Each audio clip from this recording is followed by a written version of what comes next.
Welcome to the Adventures in Silvernail. What the Fae, the Odyssey of Chaos. This is episode 35 of Campaign 5. Say hello, my friends. We've got Andrew, Scott, Erica, Tanner, Ben. My friends are here. I'm trying to get this. Okay, that wasn't my way. Cool. Yeah, we're adjusting. We're adjusting. Audience players, you can sit back and if you have any questions, feel free to raise your hand. Okay, if you need to. This is for the girlies at home and for your brains, just so we can understand what's happening. As we are again 35 episodes into fucking with some primordial influencers slash some primal princes slash the will of history. Like, what the fuck is going on?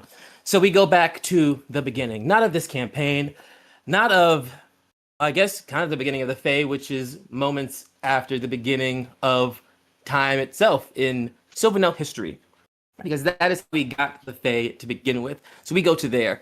When the elementals were banned from the prime material plane where Silvernail houses in normal occurrence, they were shunted off into somewhere else. They were banished.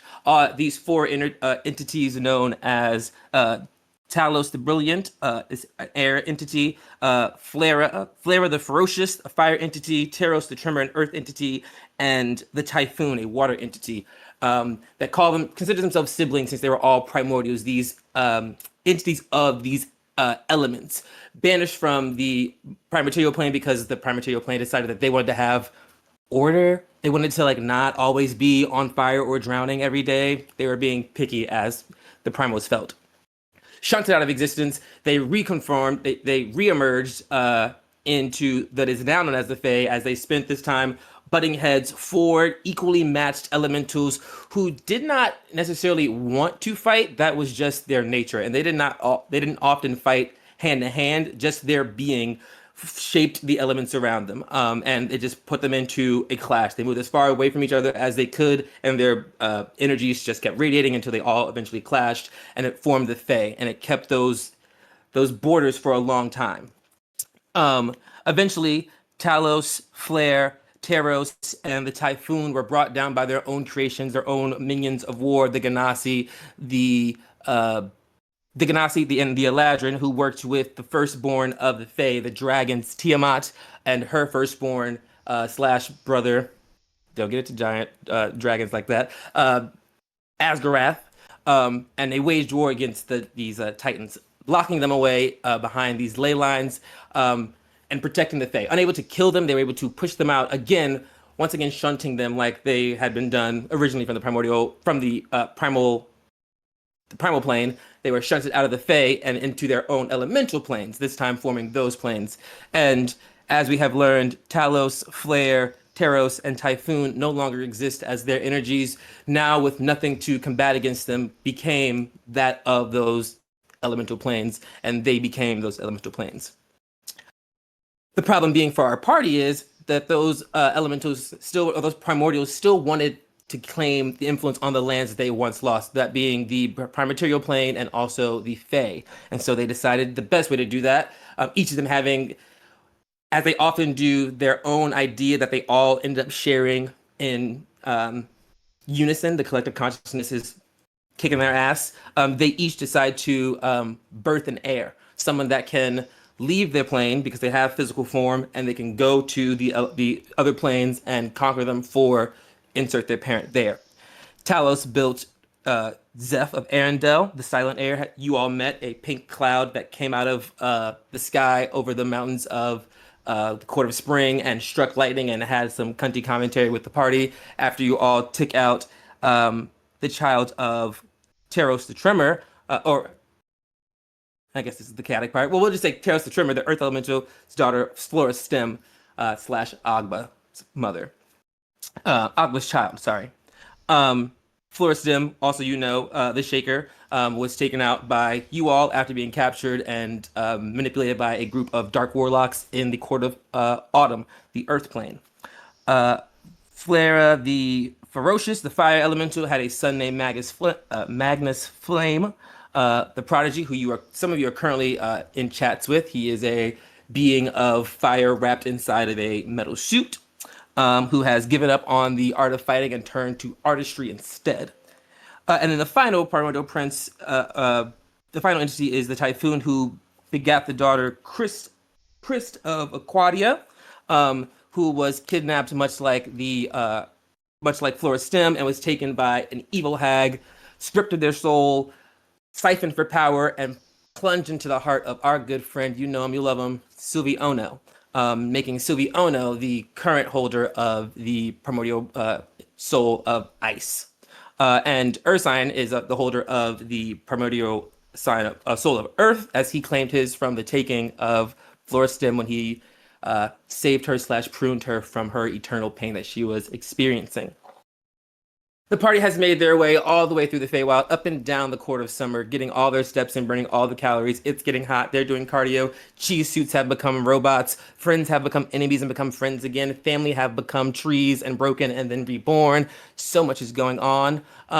Histories have been rewritten. People have learned that they are not who they are. Their siblings aren't who they are. All lots of wonkiness has been going on for our party, but still they persist as they march on with their goal as the newly formed Will of Asteri, who set out to seal the elemental ley lines in the Court of Summer, which they are 2 out of 4 steps of the way doing, as they hold half the souls, and they are in talks with the third holder, Magnus Flame, which is where we will pick up. Wait, I have a note right here, easily available to pull up on my phone so I can read it now. In this moment, right here. It's happening. I'm gonna find it. I promise. Mm. Mm. Believe in yourself. Oh. Maybe I will find it, and I'm gonna move on, and it's okay. That is okay. Everything's okay. It'll surely pop back up when I lead it again. It's okay. uh, you all find yourself in the Court of Summer, in the Statue City. The reason that has brought you here is this is the place that Magnus Flame lives. You tracked him down via the threat receptor that the Earth Primordial Soul has, which is Ursine. So he's following this scariness to the source of it, which leads them to a house on a hill. Inside of Statue City, you find that the alumni are under this weird dancing spell. They're doing the Carlton as we know it, the Face Way as they know it, and they are in this weird. They still hold some of their own faculties when it comes to instinct and reaction, but when it comes to doing things, they are just stuck in this wanton desire to, this wanton desire to party, to have fun, to let loose, is what it seems. The party realized that a lot of this was coming from these statues, the statue specifically that was in the house on the hill that Magnus Flame has made, and it was giving people these impulses. They deduced that the site of the statue was the issue, and so they did some reconnaissance using some coven magic to do a more oral understanding of the space before sending in Ursine, who walked through the walls along with all the pets and familiars of the party to go and do a level of reconnaissance in a more tactical manner. Tanner, do you remember what prompted Sylvie to want to go inside? Oh, I do. I got it. Sylvie came up with the great idea that they could turn into the one of the other primal influences they had seen and wear this mask and try to trick the Magnus Flame. The party did a lot of this communication through telepathy, thanks to our friend Tidbit, which lasts for an hour. Is that correct, Tidbit? Yeah, it lasts for an hour. Perfect. And we are sitting at like a rough 45 minutes of the investigations of the various levels of the house, the conversations that happened, the weirdness in the bottom with the statue, and him kind of turning it into a little oven as he tried to lure out Ursine when it did not work, sitting upstairs, running into Sylvie, who was at the door masquerading as someone, only to discover that, much like Ursine, Magnus Flame has this innate fear of cold, and having the primordial influencer of cold standing at his front door, wearing the face of someone else, he was immediately aware that this person was not who they said they were, but also not who he thought they were, because he knows the two entities as their previous forms, Flora Stem and Chris of Aquadia. And so he has become confused. Inviting you inside, he starts to chat with you about his life. You learn that he has turned from the way of war. He was trained to be this machine who destroyed things. He got to the Feywild, realized that there wasn't an active war going on and that he didn't have to fight. And so he decided that he wanted to make some fun stuff instead. And so he decided to do that. And you see before you, I remember the thing now that I forgot, and here's where it comes up. You see before you, he has this statue that you recognize as the thing that is making people go crazy. Sylvie looked at it and had no effect on you, realizing your primal soul blocks you from the influence of another primal influence or a primal soul. But you look at the statue, and via the lore check backed by the smut that comes out of Desiree's history-based notebooks, which is it's like Hamilton, but they fucking instead. It's great. It's like, oh, I know all these things about lore. You know that that image is of Drick's God Eater. Magnus Flame will tell you he calls this one the stuffed one, and it is this work of, which is kind of what he's explaining as we pick up the seed. It's this story of gluttony. It is this druidic lizard, a powerful hero who was obsessed with this god on his back, and it ended up being his own demise. Though the god was there on his back the whole time supporting him, he was obsessed with trying to get this thing on his back, becoming God Eater, eventually eating himself, becoming his own source of destruction. Magnus Flame sits in front of you, Sylvie, and Ursine, have you come out of the ground? Not as of yet. Perfect. He sits in front of you. You are aware of the information because Sylvie is transcribing it to you telepathically, as well as the whole party, though you cannot actively hear because you're in stone. But he looks at you, Sylvie, and he kind of like, yes, this is the stuffed one. Insert all that information I just said about it. Ah, yes. And I've got a bigger one I'm working on. I think it's going to be even better. But that's for another time. What brings you here? Not. Actually, who are you? Not Christ. Hi, I'm Sylvie. It's nice to meet you. It I'm is actually really nice. here because of what your little art projects are doing to people. At least is what I'm interpreting this to be. Because you're definitely the reason that people are going mad outside and dancing nonstop, correct? You're aware of that? Yes, they are obsessed with my artwork and they keep coming back, so I decided to give them snacks because they keep coming back. But yes, it is Yeah. because they like my art. They're inspired by it. I think they're charmed by it rather than inspired by it.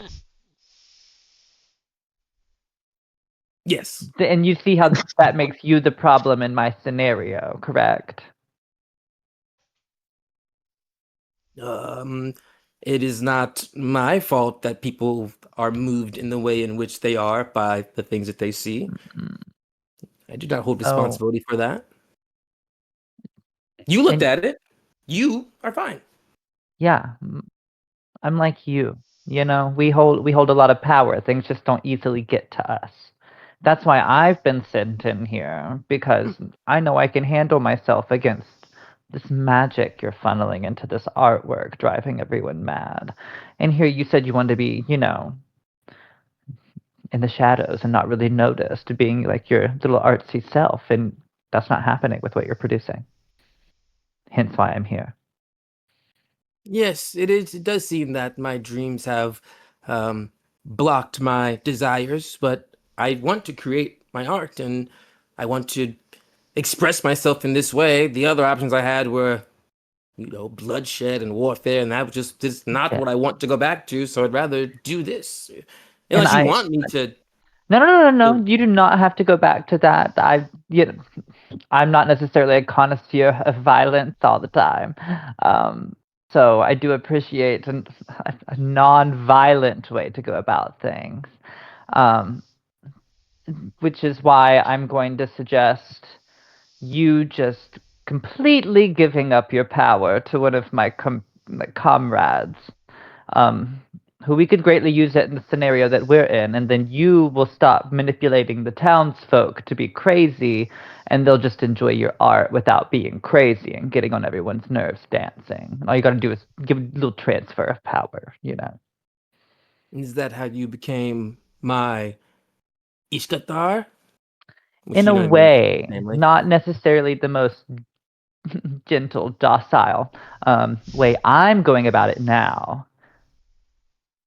And looks at the ground in the direction of Ursine. Is that how they became like us? Yes, but in a gentle, docile way towards Flora.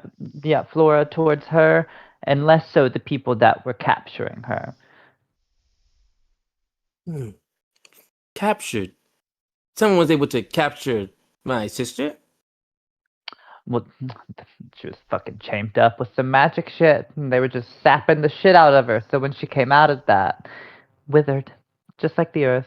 And then my little earth friend absorbed her. And so I'm I gonna coincidentally have a little fire friend that would love yours. I'm gonna pop my head up from the ground. Yes, technically I did free her. We seemed pretty cool afterwards. We got to talk for a second. Just gonna add that in, and I'm gonna go right back down. Shy. Don't mind him. Yes, it seems that that would be what Flora would want if she was in pain and he was able to preserve that power. That is what I never considered the fact that our power could be passed on. It was given to us, of course, but that does not mean that we could give it away. But here you are, saying you can. So that is interesting. Yeah, and then you could be like your fire daddy, and you could be my fire mommy's fire daddy.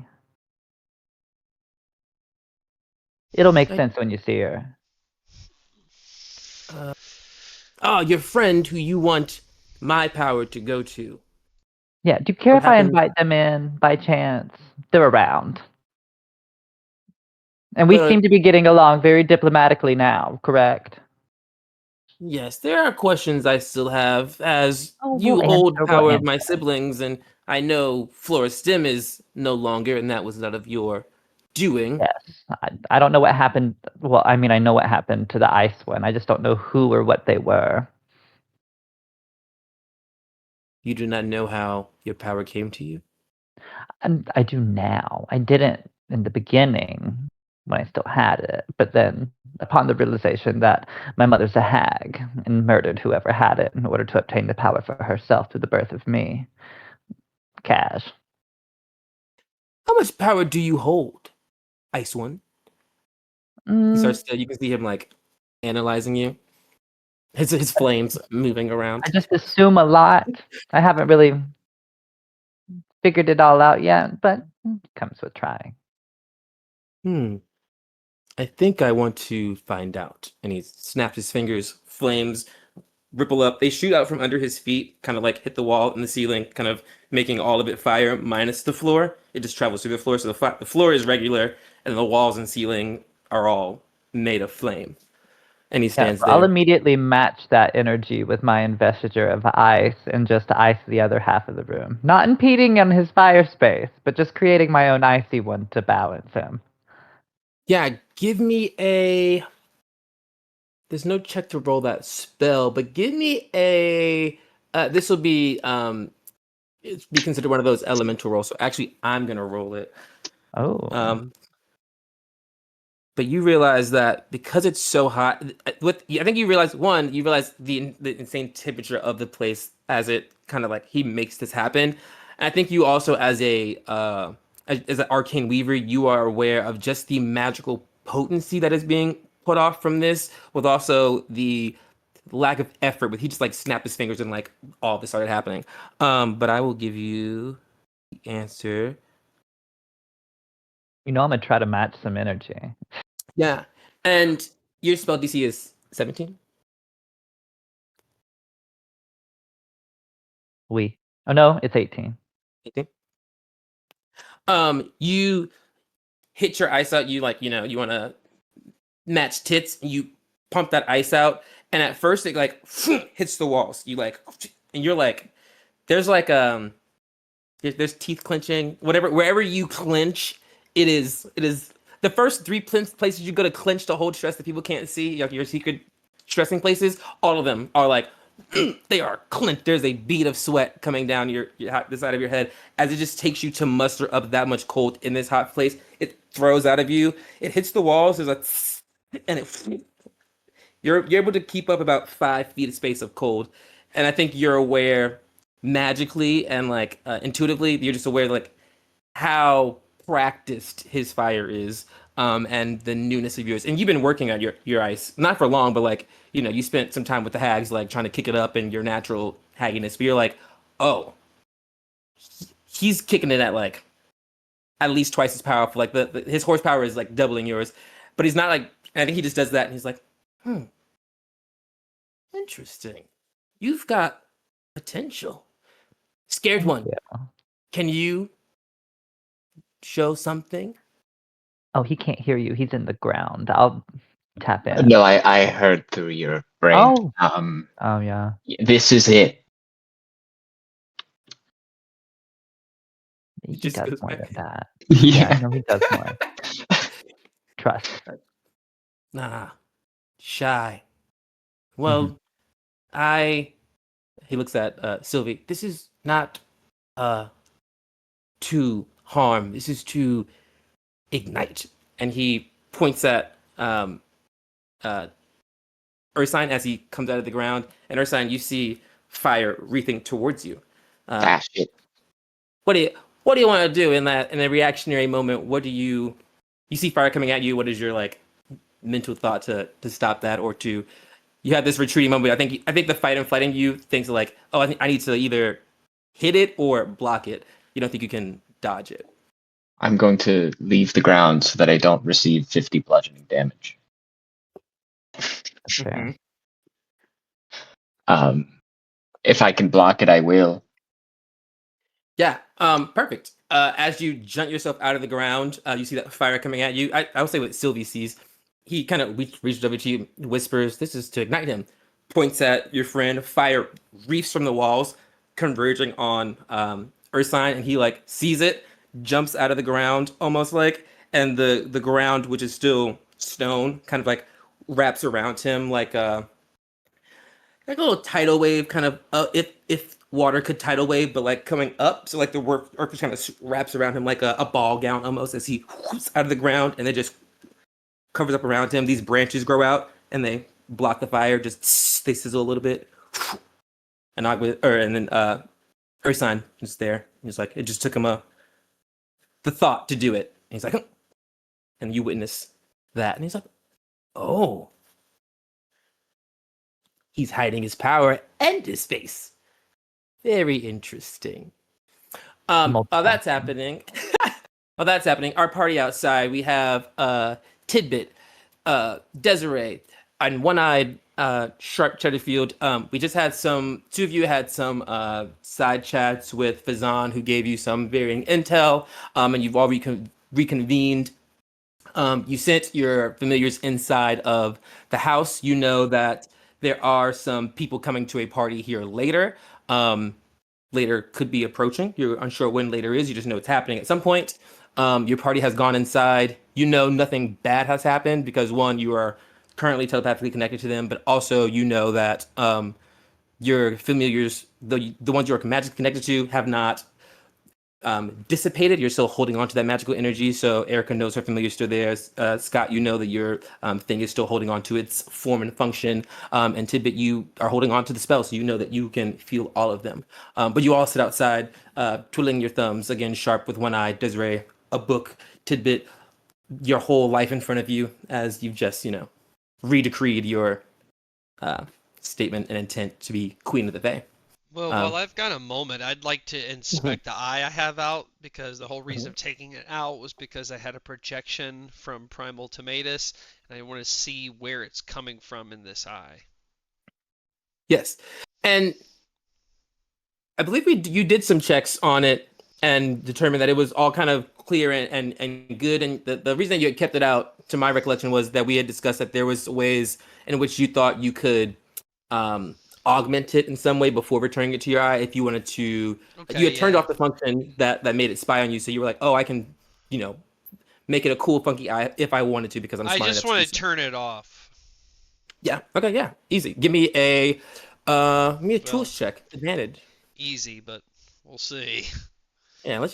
Can always roll 2 nat 1s. You know, I've seen it happen to me. Ooh. That's a plus 13 though. Stop That's it. crazy. What is that? 12, 13, 25. Ooh.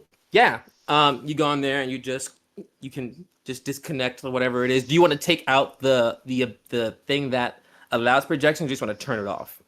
I just want to turn it off. I think that'll be easier, like cutting a Yeah. cable and not removing Yeah. micro screws. Absolutely. And you do that. You can easily cut that cable. Such a good roll. Can you make me a Arcana check? Not gonna be as good. I can already tell you that. I spoke. Oh, I mean, I actually have a plus 5 to Arcana. I didn't even realize. 13. It's an intelligence skill. I believe in you. Yeah. Um, yeah, you just a casual like your brain is tisming. You think as you like kind of you turn that thing off. You think you could uh, if you wanted to with extra time, you could layer in a extra functionality to sight, true sight, blind sight, dark vision. If you wanted, you think you could add one of those features to that eye. You just make that. You're like, oh shit, I bet I could. As you're looking through it, Yeah. you're like, It's a later task. I'm just gonna pop it back in yeah, now. yeah. Desiree and Tibbet, if you are sitting and watching, you see Sharp kind of. He's not had an eye in for a minute. I think you were all there when he took his eye out. Kind of had that moment, or at least it's been a couple of days since he's had it. And no one's really, mentioned it to him because it's weird to talk about a guy with no eye and it's a robot thing. But you watch him like look at it, kind of examine it with his one good eye, looking at his bad eye, tinkers on it a little bit, and then pops that sucker back in. And that is hanging out with Food Folk is weird. Hanging out with Warforged is probably more weird. All right, you two. I'm all back together again. What are they doing in there? How long is this gonna take?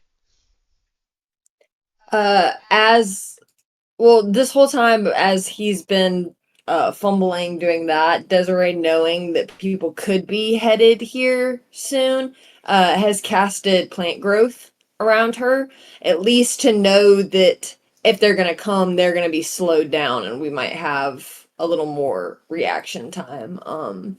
And she's gonna go, Sharp, because I meant she still has her hands like out, kind of like watching things grow. Sharp, have you been seeing things? I don't mean to be rude, but I've noticed you've been fumbling around with that eye of yours a lot recently, and not to mention when it's not in your head.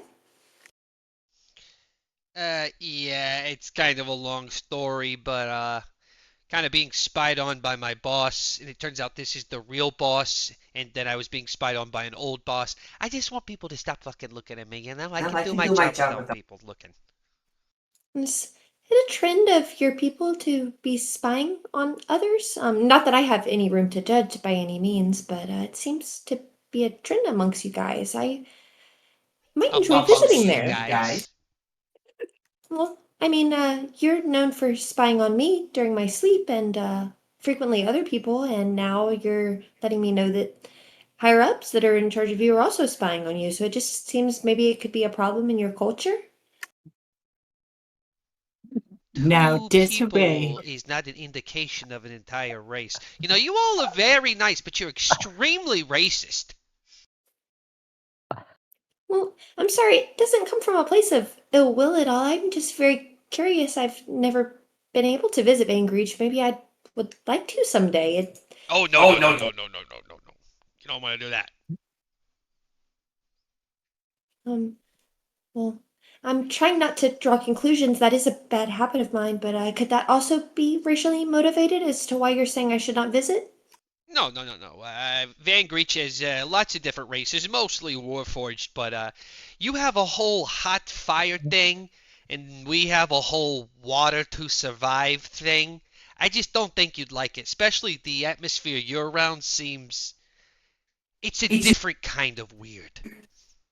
Well, that seems like maybe a place that you could thrive, Tidbit. I know you're much busier with thoughts of becoming Queen of the Fae and everything, but if you ever needed a vacation, it seems like that could be a perfectly wet spot for you to visit. Yeah, I agree.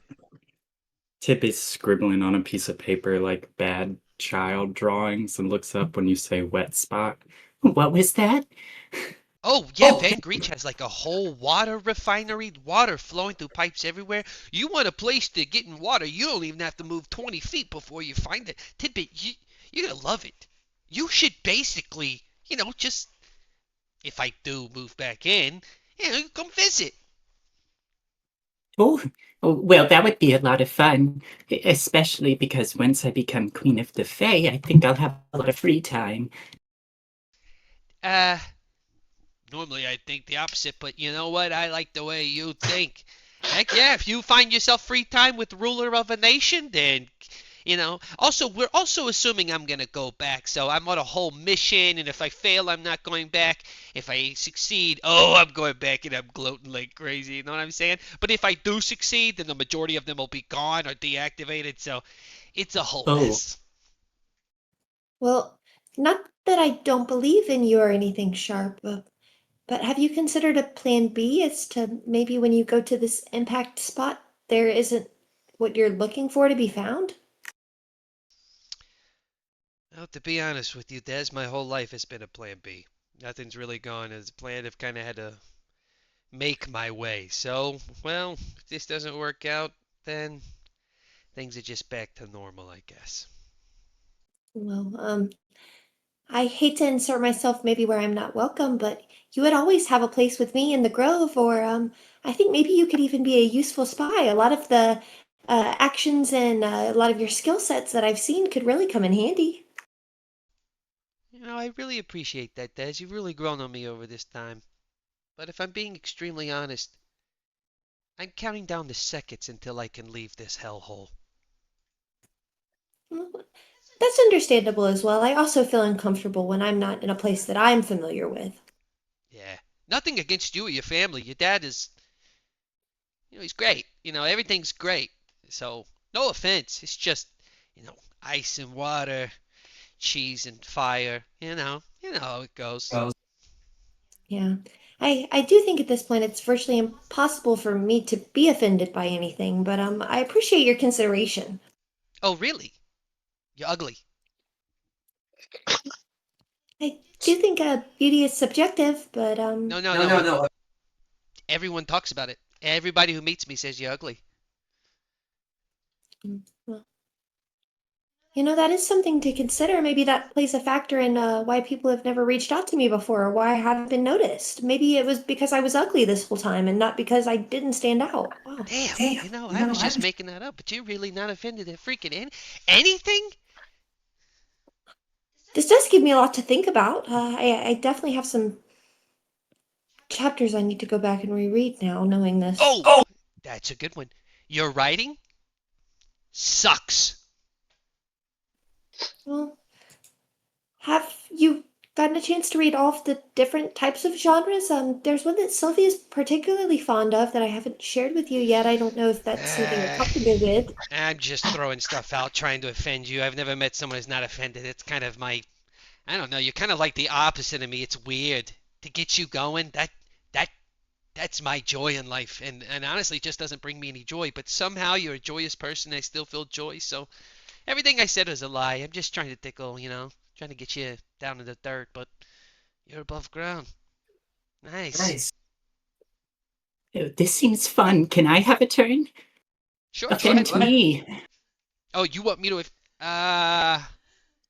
Yeah, Tidbit, it's not for everybody. I'm not gonna look at you and try to find something wrong with you. It didn't work with her. I'm not gonna do it with you. Don't worry, okay? I would never. Okay. My turn. You're too much of a coward to come up with an insult for a frog. How is that? Wow. Are you offended? No. Shut up until I think of something. All right. You fucking green snot drip spy, do nothing, wait on time, but time doesn't help you. Boy, I need a snack. Oh, that's not a snack, that's drugs. You suck. And this is weird. It's weird. I think you're perfect. I fucking love you. I mean, I like that. Like, like a hey. Fuck. I think he used all his good insults on you, Desiree. I've got better insights, tidbit! And I'm just gonna go and start hitting the ground. Ah! I think I learned something new about interpersonal relationships today. Yes, we cannot just assume bias on a species because of examples like Sharp over there. I'm just gonna turn back, and I'm like, somehow the metal is like heated up, and I'm like red. As Sharp starts to freak out and this moment is happening, the person we all forgot, including myself, who's present, Syndra, Tidbit's classmate, kind of leans over. I think I really enjoy your party. They are quite fun. Um, this is very nice. This is good bonding. I will help. And she holds her hands up, and Sharp, you feel these little like it is rain falling on you, but because you're hot, you're just like you feel these hitting your body as she starts to make it rain to cool you down, but also to Tidbit, that she is a water witch of sorts. She likes making things. The wetter it is, the easier it is for her to do her magic. So she starts to rain, much like Desiree. She's prepping for the onslaught of people that could appear here, and that takes not too long of time. But you do note, Tidbit, that the first thing you notice in your brain is that, oh, ting ting ting, is this thing on? You were so wrapped up in your insults, you missed the part when the communication dropped. An hour has passed. You realize that, as you also realize this other thing, which is a perception check, which is I'm going to use your passive 20 because you just sit there and be pretty. You hear a low rumbling, like it's like, oh, what is that sound?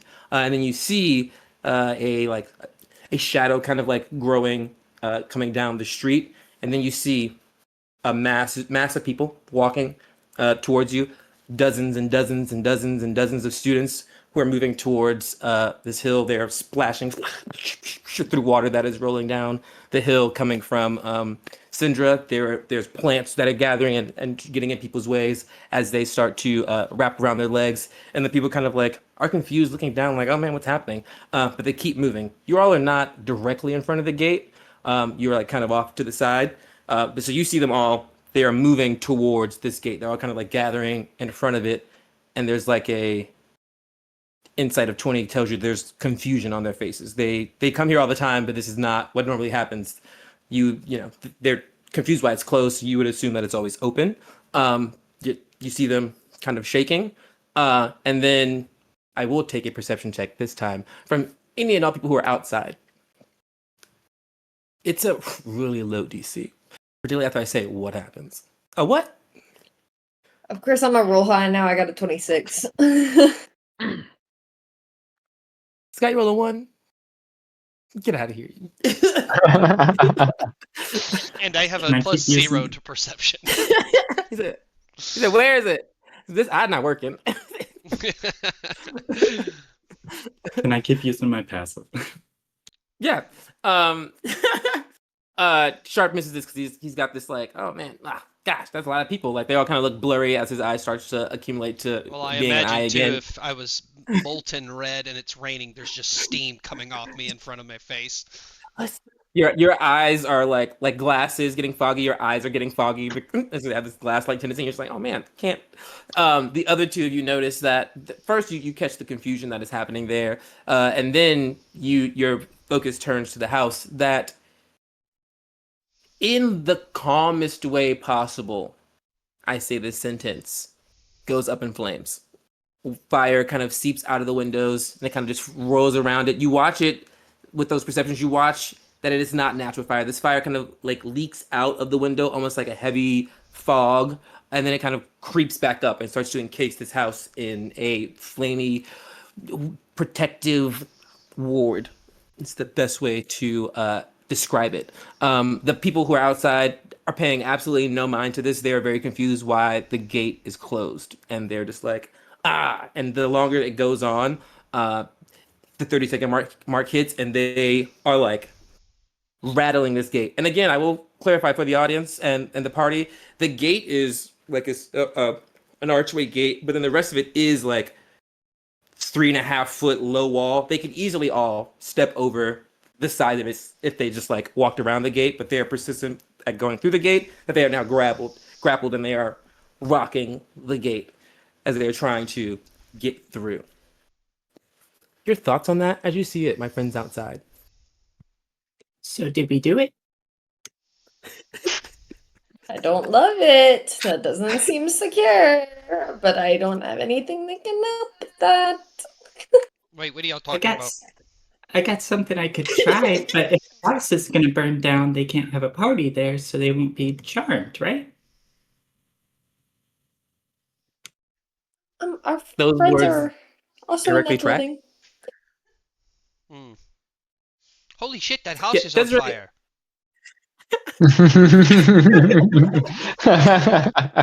Desiree, I think you would be aware. You've been around unnatural fire. You lived in a tree made of fire, but around like fire things. You know this fire is. It's so weird to talk about. It's domesticated. It is following orders. It is doing something. You don't think that it is that they're in danger. You think that they are being protected from something. You know, it's like a no one enters, no one exits, but it's more it's whoever's done this, which you assume will be the fire primordial prince inside, is trying to protect whoever is inside, which you know to be your party and your familiars.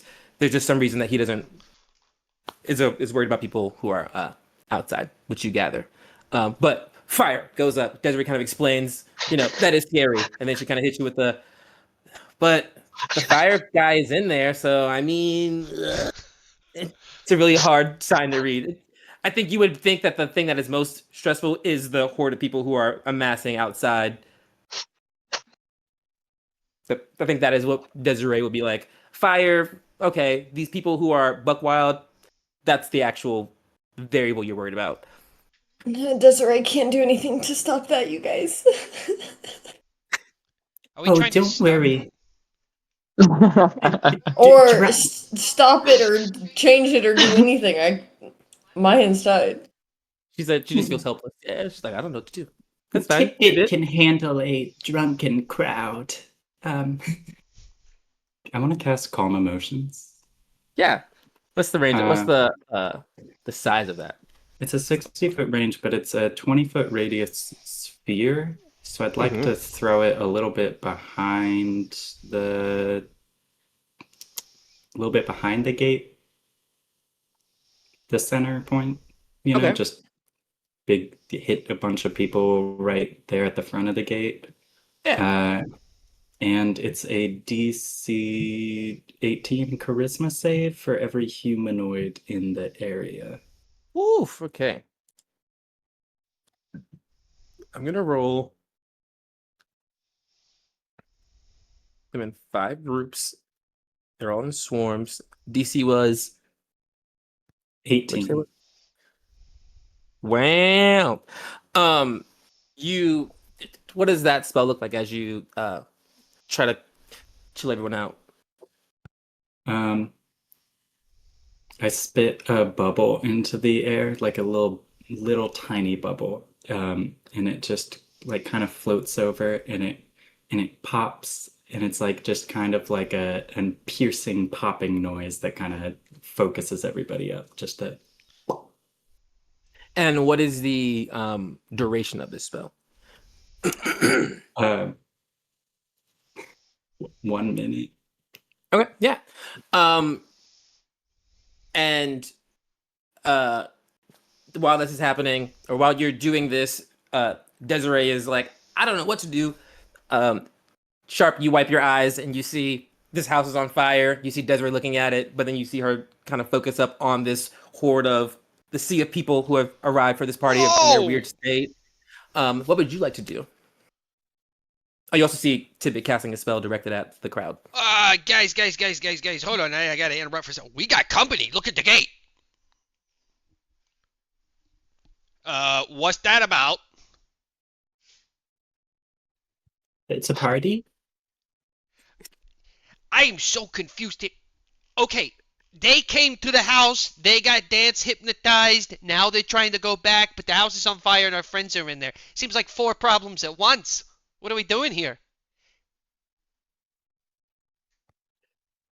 Tibbet's just turning around like 1, 2, 3. Oh, there's 4 of us.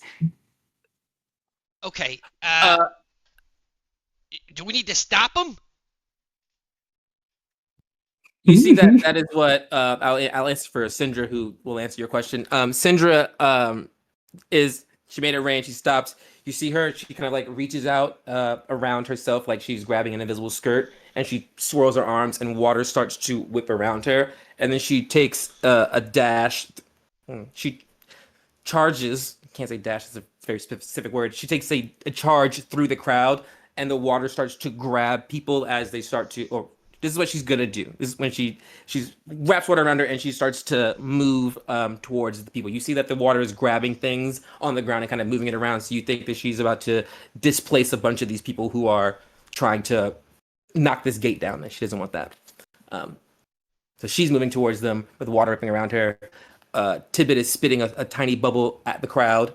Desiree is flabbergasted by the. The only thing that Desiree can do that might help this is shoot one more plant growth at the gate itself in an attempt to kind of like have vines sprout from the previous plant growth and kind of wrap around those railings and like stabilize them, I guess, a little bit more to hold it up. That's the only thing that she can really do at all to help here. Yeah, and and to be clear, I don't want to force you into anything. You absolutely can do nothing. It is a very stressful situation. I think that your character will be in. Also, that think that plant growth would also work if you want to do that. I will not. You can do either. You can allow yourself to be stressed or to just kick in and be like, I'll build the gate up. But it is one of those stressful situations of like, what the fuck do I do? Because there's a lot of things going on, as Ursine or as Sharp / Scott mentioned. Is the gate breaking? It will be soon. It is rocking, but also it is rocking. But you also know it's a thing where like they could in fact just walk around this gate, but this gate is the thing that is keeping them from doing it because they got this weird like one track mind thing. So if you holding the gate up in your brain would stop them from proceeding further because of their stupidity. All right, I'm gonna cast a web to stick that fucker down. Oh, perfect. So I'll give the 2 reinforcements. You aim out with a web. Oh, Spooderman! Webs start to shoot out of you as vines start to wrap around. They get to intermix with the webbing and starts to pull it around, stretching it out, looking like a vegan is getting ready for Halloween. It's like vines and cobwebs and vines and cobwebs. It's just like all around this gate, and it kind of latches it in. It is pulling the gate downward, trying like to reinforce it. As that's happening, it was Tibbet. You like make this bubble go out that pops into a 60-foot cube circle, a big space. All of the 5 groups, one group passed and the other groups failed. So you see that there are approximately I'm gonna say it's wild numbers. I'm giving you mob numbers. It's 100 of these students who like snap out of this this effect that they're under temporarily. You've given them a brief lucidity for approximately a minute as they kind of snap out of it. You see them kind of look around, and there's almost this like natural instinct of like they are confused. They see people in front of them who are like rushing at them, and they just all armor up and they will become a phalanx. The one missing group is just kind of like running into them, but you effectively gain a bunch of allies who are standing in front of this gate as bodyguards trying to keep themselves off the gate, and one of them gets through and is rocking the gate that is being protected by the web and the restraint.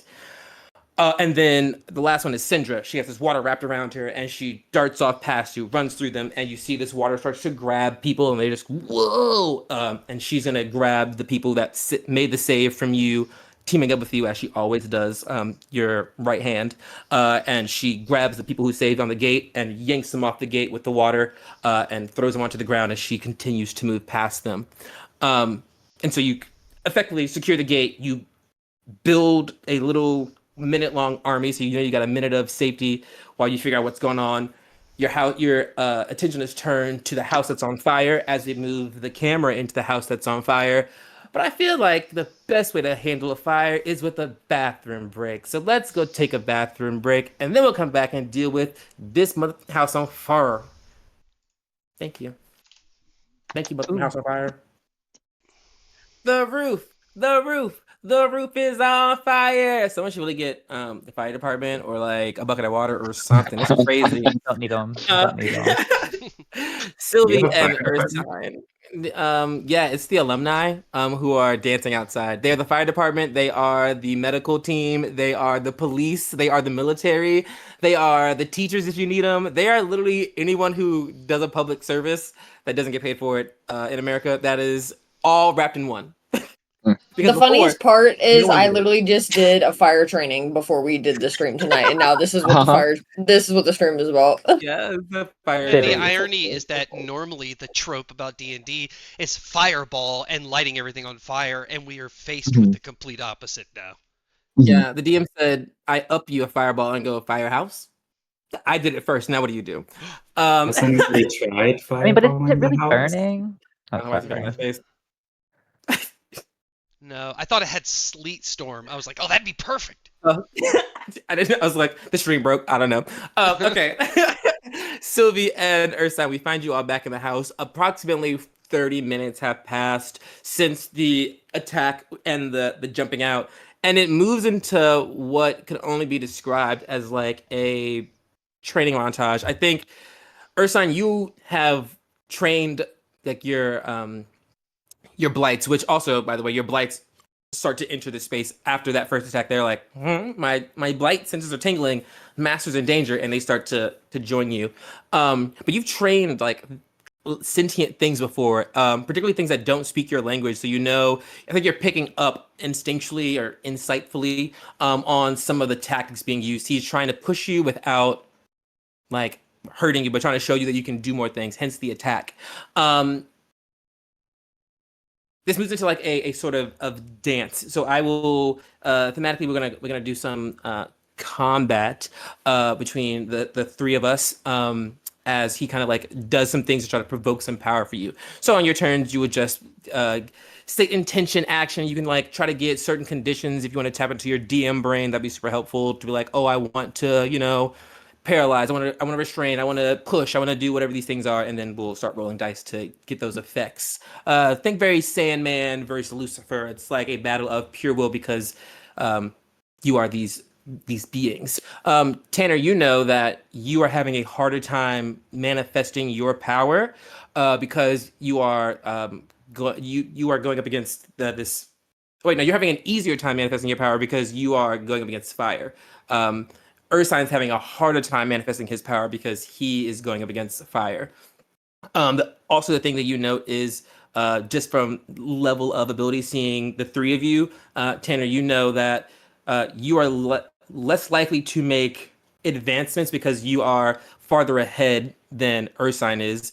Though it is easy for you to do this stuff, and whereas it's harder for him to do, he is lower on the power scale because he has not dabbled in his power as much in a historical level, and so he has a farther he can get more out of it. So you're aware of those kind of things. If you want to, any choices to make, to help him out can come up. But yeah, so fire comes out of the ground. You are hit with that, and you wrap yourself up in earth. He smiles and is impressed, and we'll go with what we know. We'll go with the canonical fireball. He whips up some fire and his hand around his head, very like Avatar battle. Fire reefs off the walls, pooling in his hands as he flings it, not at you, but at the ground as he wants this explosion to commence. I'm going to start with Tanner. Your options are to dodge, attack, defend. You tell me what you want to do. A fireball goes off in front of you. I know, which is kind of fun, and just to like be a little cunty, I think in the beginning Sylvie would probably cast Fire Shield and like kind of defend in a way like that. Ooh, kinky. You're tapping into that. Sounds more like you're tapping into the Like, let me nuance show that you my Sylvie holds. flame. Yeah, Yeah. because you do fire on your own, and then you're the primordial prince of the primordial sword of ice, and you're tapping into, oh, I can be hot and cold. Hot, love that. So we're going defense is what it sounds like. Yeah. Perfect. I was gonna make these rolls, but I'd actually like you to make these rolls. So roll me 2d20. Roll me just base d20. Wow, I'm gonna try this again. No modifiers. D20 with Okay. advantage. I started drinking this wine, and An yeah, 11. perfect. Ursine, you see a fire blast thrown at the ground in front of you. Attack, defend, or evade, or dodge, I guess. I think I'm gonna attempt to dodge. Because I feel like these he's my opposite. And could probably do more damage to me. So I'm gonna attempt to evade this blatant attack. Perfect. You're gonna roll me 2d20s flat with disadvantage. Splendid. It was a 7, and that was a 9. So 7. As that you try to okay, I guess I'll ask you, do you try to jump out of the way, or do you try to do your dissolve technique and going to the ground? I'm gonna attempt to go into the ground because physical damage is what does like 50 bludgeoning damage to me. To like hit me out. Yeah. Perfect. You try to dissolve into the ground. You see the spiral come at you, so you just try to go down instead of up this time. You get almost out of it. You see the fire coming out. Your head is the last part that is trying to sink into this space. The thing that saves you is your blights make it there in the nick of time as they kind of like Mr. Fantastic like lunge out and wrap themselves around you as they kind of brunt some of that fire. You see all three of their faces on the inside of this dome looking at you in a super comforting way, but there's that inside and you just feel a twinge as they are smacked by the fire, but they are absolutely happy to take some damage for you. The 13 for, or the 11, is that what you got, Tanner? Yeah, 11. As you go to defend, you want to nullify some of that damage. You let that fire hit you, and it kind of like wraps around you. And there's a moment of your ice kind of building up in you, very Todoroki. You're doing hot and cold in your body, trying to balance it out, and you hold it for quite a bit. You like are able to absorb quite a bit of that fire, but some of it still singes you. But even you are impressed by the feat that happened that you just witnessed from yourself. Magnus Flame looks out, and there's a smile on his face. Oh. What is your intention with all this power? He asks you as these two, not full-size elementals, but element teens. They're humanoids. They are medium. They are these like they're equal sizes to you, but they do not look like you. They just look like being humanoids. But he asks you, what do you plan to do with this power as these things start to move towards you to attack? Tanner, you get to answer and attack, defend, or evade. Yeah. So I'm just gonna look at him and be like, well, unfortunately, we have to save the Fae. So that's the main thing. And then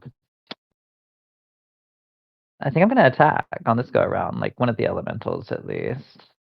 Hit. And you're also I'm welcome like to use assuming any of that's why he your. summoned it. Yeah, he wants to see what you can do. And you are Yeah. welcome to tap into any of those. You already have done it a little bit, but those abilities that you have gained from your elementalness, they will be of use. Yeah, I thought it So was how do you gonna hurt be a him? fun one. Um, What do you throw at this fire thing?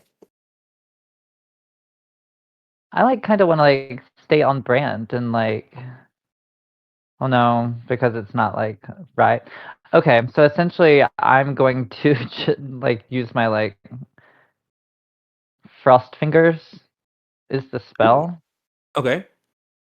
but I'd like to like imbue more because like with investiture of ice, I get like the frost wind or whatever it is Mhm. thing, and so I'd like to kind of like double down and like double power it in a way, like really imbue that with it. Yeah, Go at it with that. I will admit I'm not super familiar with Frostbringer spell, so can you tell me some things about that? So I know what to do on my end. Yeah.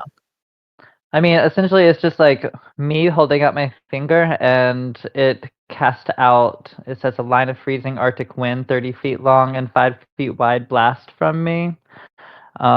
Takes 2d8 cold damage at a first level, and then add a d8 for each level up. And that creature's speed is reduced by 10 feet. Kinky. And if you save, you take half damage. Perfect. And for you, for spell casting, for your arcane charges, using your icy things also counts as a thing that builds a charge. So this is so at least a second level casting of Frostfinger because you did a primal soul thing last time. So okay, great. And Yeah. is it a hit or a save? I feel It's a save. my first day out here. It's crazy. Oh, okay. Yeah, it's a dexterity save of 18. Oop, and don't get it. You point your finger, and this blast of Arctic energy shoots out at it. And you can roll that damage for me. Ursine, you see a flame elementine also advancing on you, slash your blightines. Oh, so many teens here. You get the chance to answer. I'm sorry, what was that? Oh, sorry. No, I rolled a 6, a 6, and an 8. 6 and 8. And that's okay. 20. Yeah.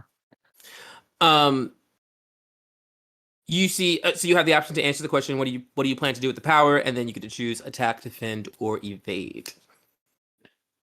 And also using your the abilities given to you from your primal soul can add will add an advantage if that is the thing that is funneling your action. I'm going to answer. I'm gonna finish the job and hopefully retire. Thank you. And I'm going to cast on my bow elemental weapon. Which will drop the pass without trace on all of our like familiars and stuff that was applied during the last session. And I am going to choose cold damage, and I can do an extra 1d4 damage on hits with that. And then just run away. If there's a stone wall into another room, I'm gonna run through it into the next room. There are no exits available. All the walls have been wreathed in fire, and the ceiling as well. So and then the floor is the only thing that is not made of fire. But even you standing on it, you feel that there is some heat hiding underneath. His intention is not to burn your feet, but his intention for you is to keep you above ground. So you feel as you did that, the phaser land failed you, like you could feel the heat rising up below you. And for all I know, the basement is still on fire. Correct. Yeah. Make that attack roll for me. I don't think I'm making an attack yet. It's preparatory. Yeah, this is just preparatory. Gotcha. You knock that bow and you start to move.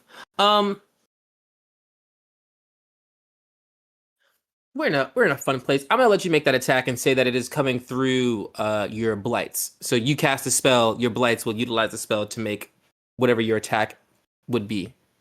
Splendid. Will my extra attack affect that, or no? You're being kind. 2 strikes. No, you can take 2 strikes. I was just trying to process what you were saying. Yeah, take 2 strikes. They you, and you them. Dirty 20 to hit.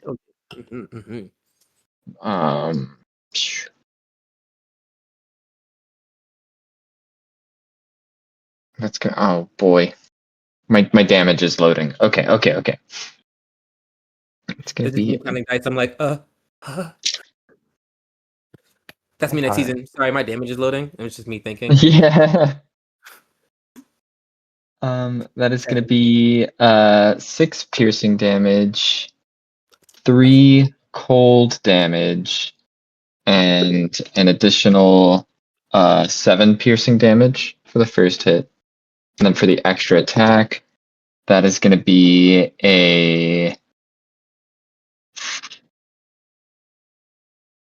29 to hit. Oof. No, that doesn't hit. Yeah.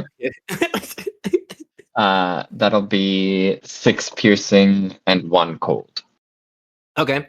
As you kind of fire off these shots, I will ask Tanner, because Ursine is close enough, or I'll ask Sylvie, sorry. Ursine is close enough to you. You feel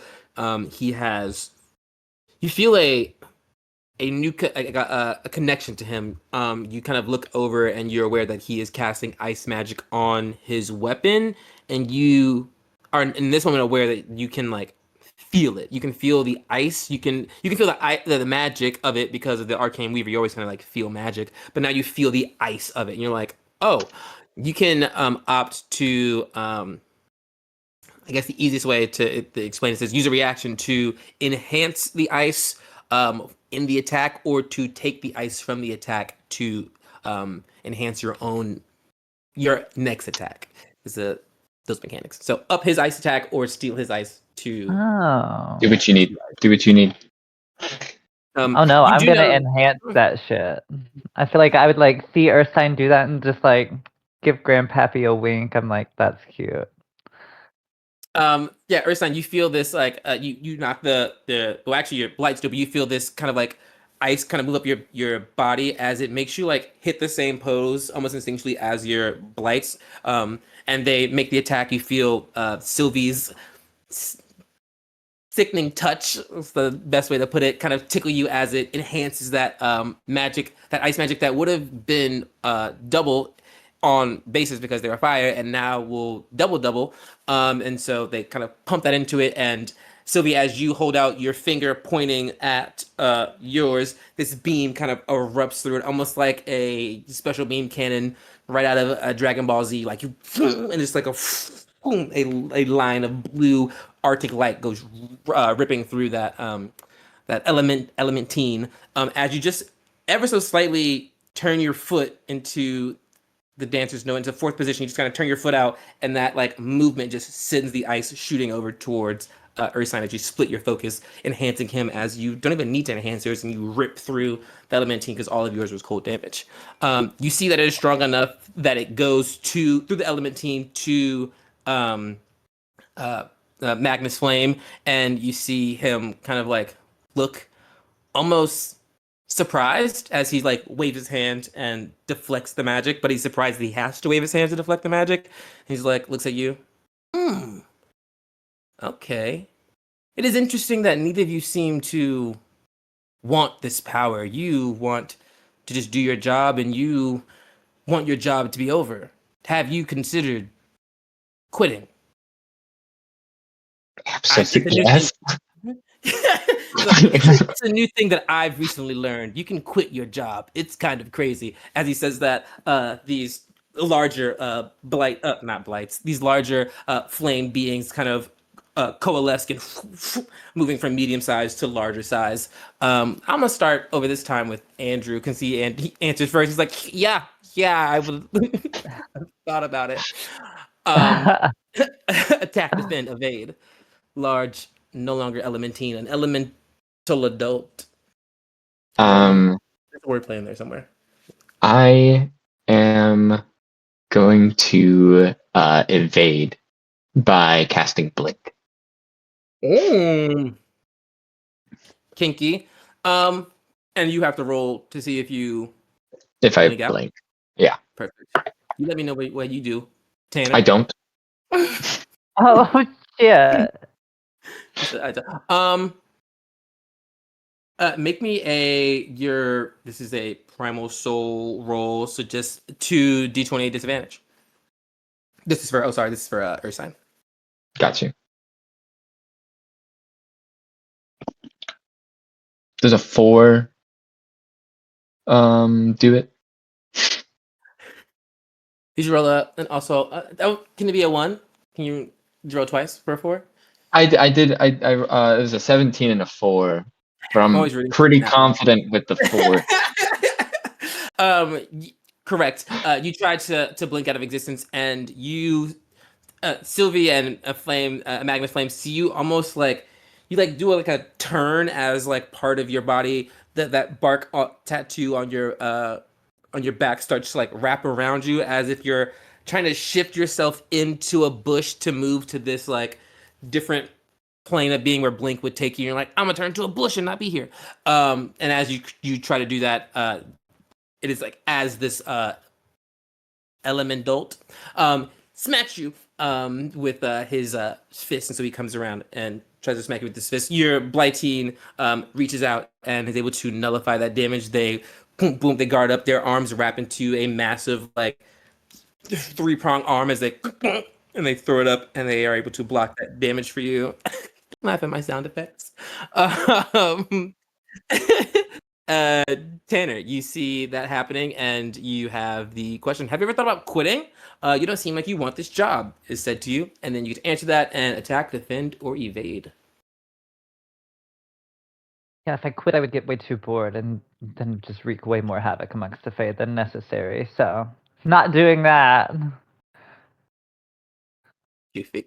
And then I'm gonna attack again. Yeah, I had fun with the frost finger on the last one, but I'll up the ante and like do more damage this go around with my like actual like cone of cold. Okay, Since it got bigger, I'll make the ice bigger. and that's the That's the free investiture of ice cone of cold, or is that the? Yeah, Yeah, that's the free investiture of okay, ice one. perfect. Just Yeah. checking. And so that is a save on my part. Yeah, DC this one's a is constitution save of 18. don't matter. I rolled much like my friend or sign up for. Uh, it's fun. You're contagious, Andrew. I don't know if you knew that. I thought I was contagious to my twos. You're throwing four, which I guess four is better than two, so I cannot complain. Yeah, yeah. But we're So down. it'll I understand be why you came over here. 24 cold. Oh, that element dolt just kind of like walking towards you. It stomps very slowly. It makes another step. It picks up that back leg. It picks up that back knee as its foot stays on the ground. And it's like, oh, and it starts to. You watch Flame turn. You watch Flame decide that it no longer wants to be hot, and it decides to be cold, and it freezes, shatters, and falls over as that thing is taken out, as that damage is doubled, and you Beautiful. them down. You do see that our friend Ursine is still in danger, in the sense that his thing did not go down. Yeah, I feel like it would be, since Ursine and I are directly next to each other, whenever I cast a spell, I also get to make a melee attack. So in my mind, it would be like next to me because it's charging at him, correct? Yeah, I was also going to say that your cone is a cone. It can hit 15 more than feet. one. It can hit more than one thing if you just turn. You Adjust. can I'll definitely absolutely. like hit both of them. Yeah. Yeah. I'll make that save again, and if it lives, I'll ask you for more questions. I rolled a 4 on the first one with disadvantage. I rolled a 2 on the second one with disadvantage. So me and Best of Andrew, both worlds. we got you. We got you, baby. We said don't worry. Just keep doing what you're doing. Hold it. So you can roll damage again, Oh, okay. or you can keep the same damage. I mean, I'll let you know. We're gonna keep the same damage. I was like, "No, dude, you are." Okay, this last round. Yeah. You are able to hit both of them. They go, dun, dun, dun. You see, Ursine is like, he's like, yeah, like he's trying to like start a lawnmower, and he's just like struggling, but he's like doing this weird shoulder thing, like trying to get his bark to like wrap around himself, and it's growing out, but like nowhere near far enough to wrap his whole body, and you just like, Grandpa, and this ice just manifests from you, a base level of ability that you have because you've been that bitch since, as you've learned, since the beginning. And you're able to grab them and turn them into, yours falls down dead, shattering in pieces. His and freezes in motion, becoming a ice statue. And we are gonna step out of this conflict for just a moment as we head out to the people who are outside, because there's another conflict happening. A bunch of screaming fans.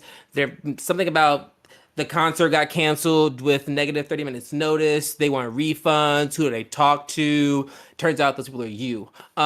Just kidding. There's about 100 alumni who have been calmed, and or who had been calmed for the last minute, who have been helping you guys out with this uh, uh, crowd control is the best way to put it. Syndra has been running around throwing people in water, trying to keep them adjusted and like kind of just playing guard duty. The two of you held those spells, wrapping the gate, keeping it locked, which just kept them. You watch them. They again, the stupidity is astounding to both Sharp and Desiree, who have very different opinions of stupidity, but you're on the same page that these people are dumb because this 10-foot gate, again, is this wide, and then there's hundreds of feet of 3.5-foot wall that they could easily step over. This is a gate for looks, but they've all approached it. They're shaking it.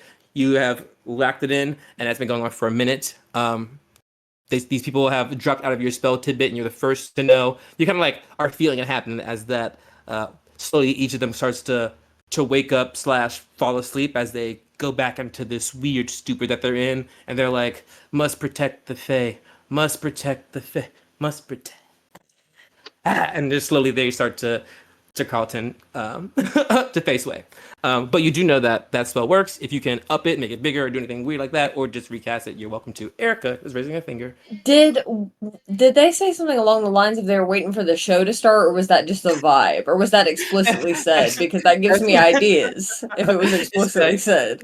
It's the vibe. You know that they are based on what you've gathered, from what was their name? Rima the Gnome from Cold Tops Hot Bottoms Eatery, that every night or evening that they make this trek back up here to party all night, and then they spend their daytime here.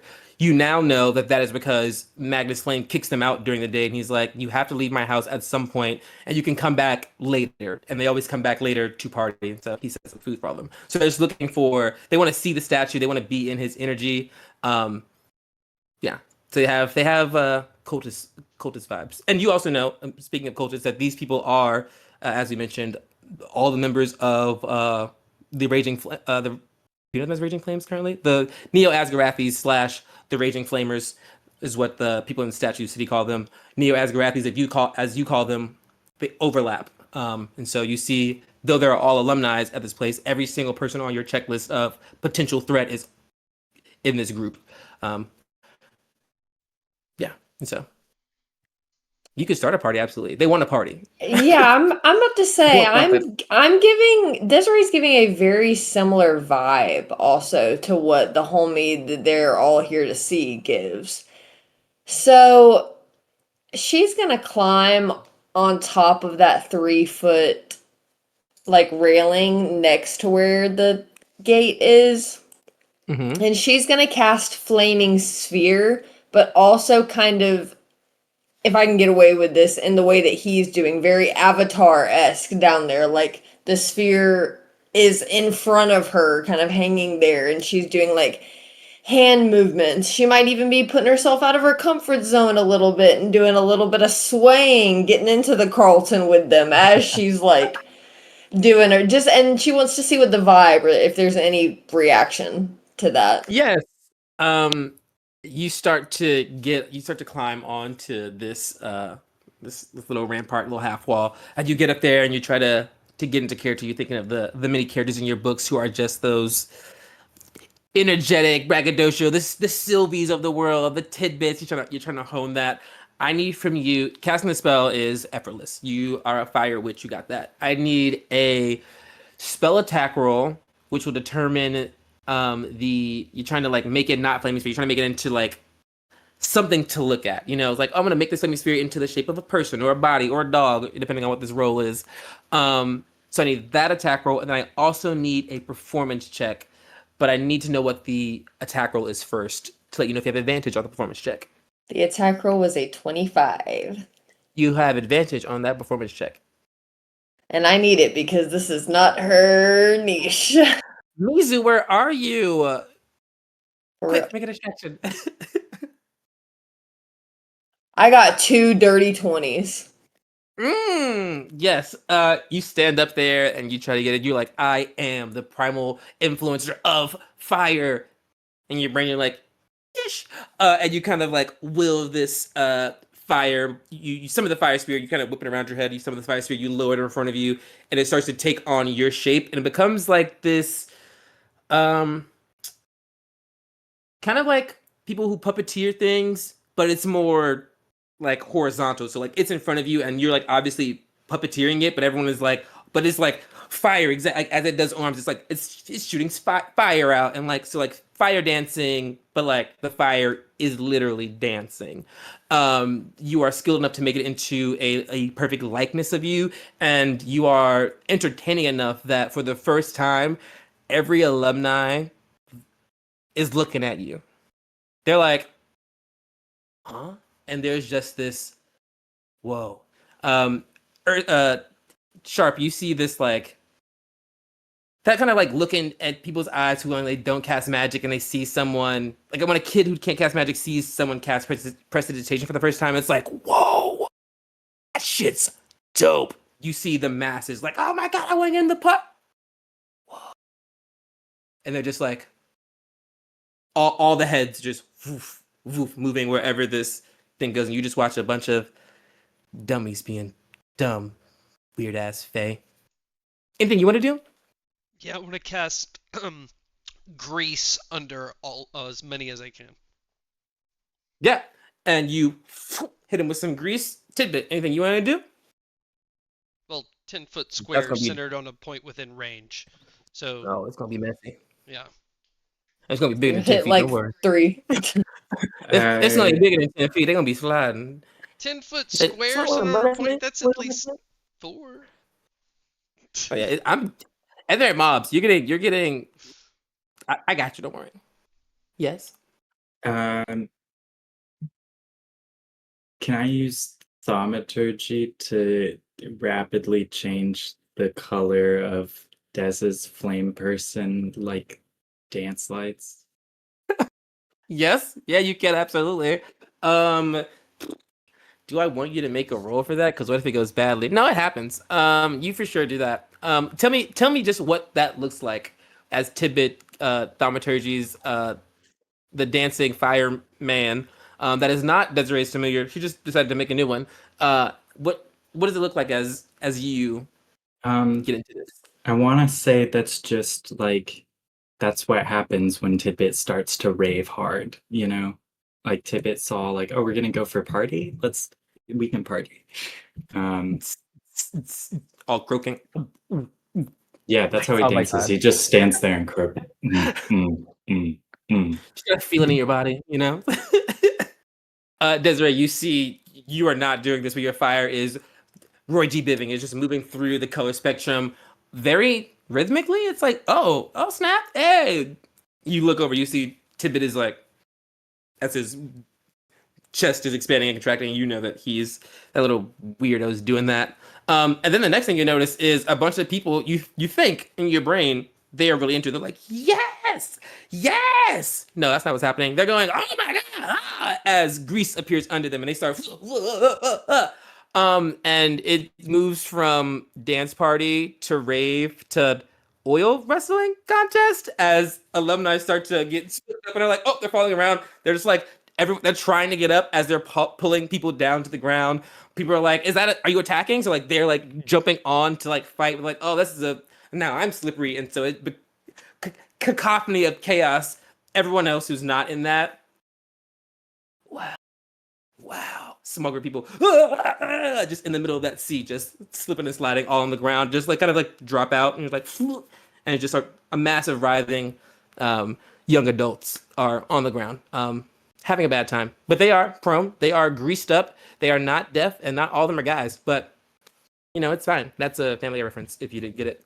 We jump back inside to Ursine and Sylvie. You stay in these moments as he's kind of looking at you, and he kind of looks out.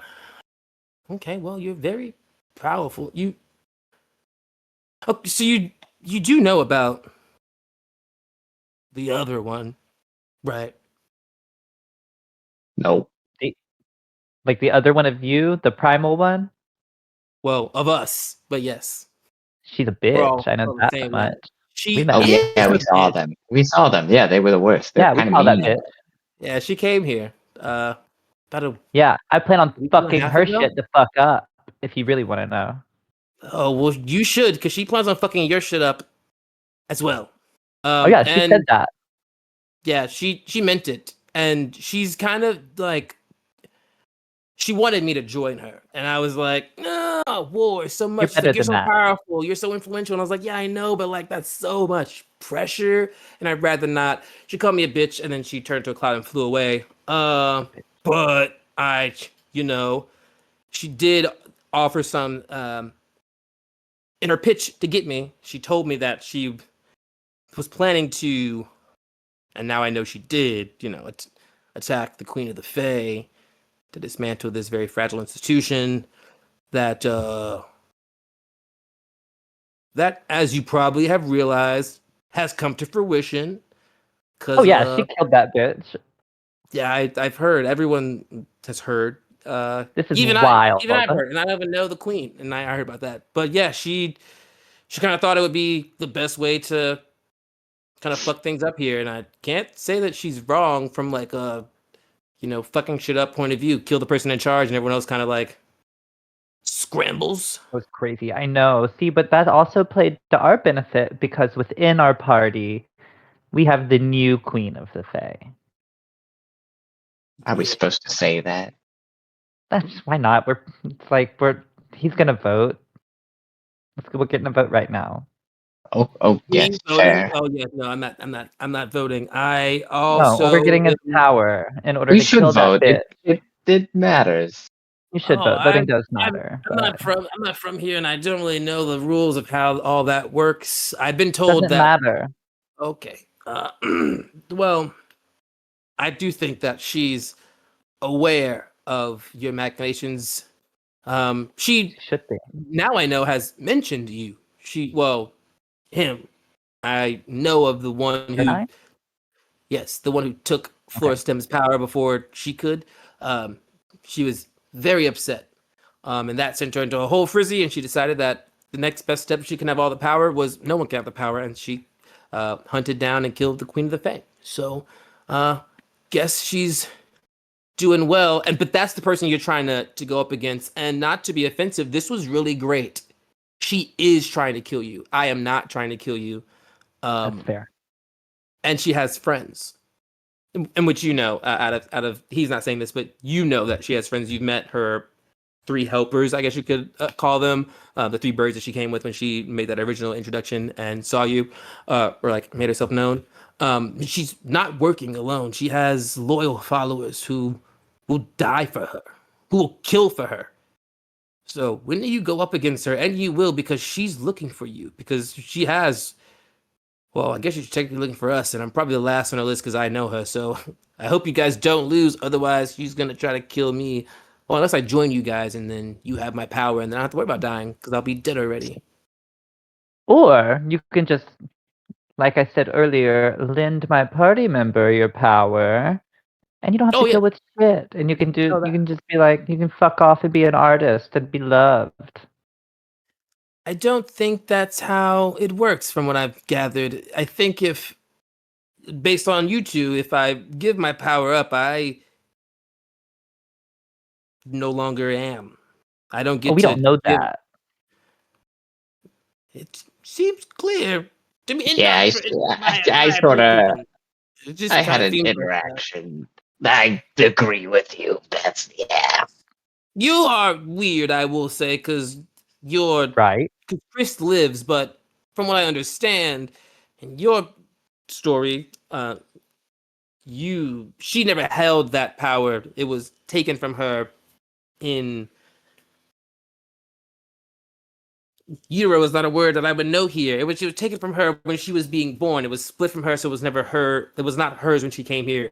It was yours, and so if you lose it, you will die. She never had it, so she just kind of exists unawares of this power that she was supposed to have that you now hold. So Right. don't die. Or don't give your power away, because if you do, I suspect you will no longer exist, Sylvie. Your primal soul will exist. The power will move on. Absolutely. You will just not have any opinions or thoughts about it because you would just be a part of the power. No, that's great advice. I appreciate that. So do you just want to like give it all up? Does seem to be an option. As you mentioned, Yeah, death is I mean, on both sides, and as I mentioned, she wants this power. If sure, being strong is great and all, but much like our parents before us, if the other powers exist, you cannot be at totality.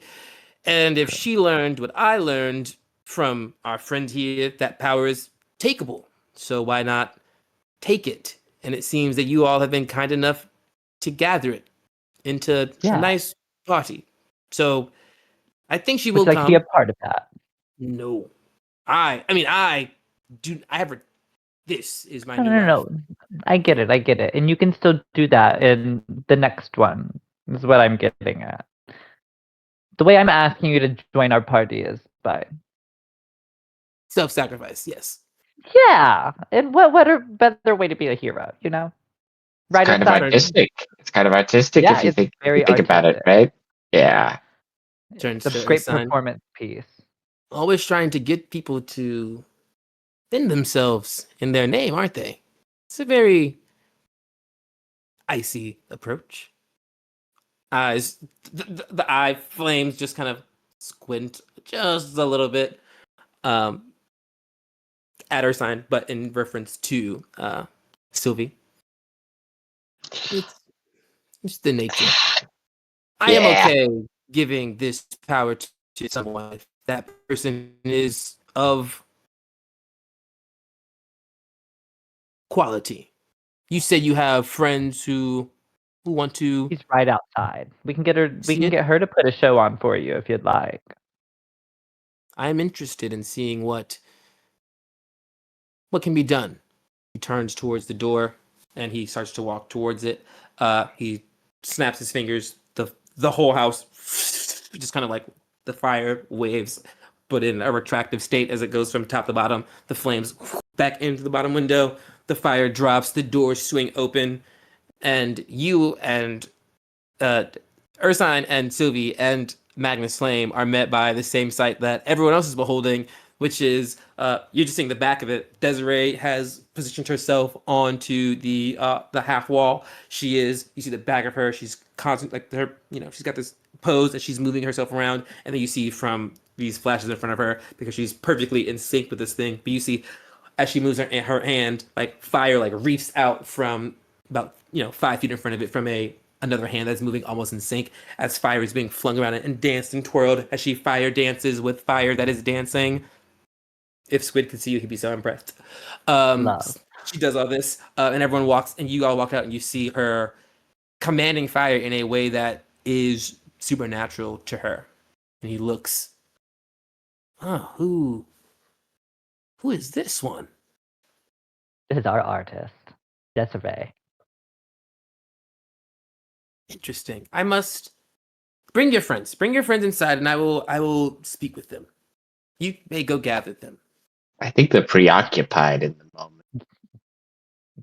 No, they're getting a little too close to Tidbit. I'm grabbing him up and running inside. Fuck it. Yeah. Yeah, you see the house, Yeah, I'm the like, flames drop down, the doors open. Your party stands there with a man who is a full suit of armor, fire coming out of his eyes, his hands, his feet. No, hello. He looks kind of like you, almost made of metal.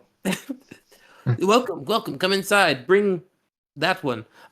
Desiree, you feel as he kind of like says that one and points to you, feel there's a pull in your magic. There's like you see that fire wants to serve another master, and that like just like that confusion turns your head, and you see this man gesturing towards you, and you feel that connection, that fire, and you see the person that you are imitating in this moment. You're like, oh, that's dude.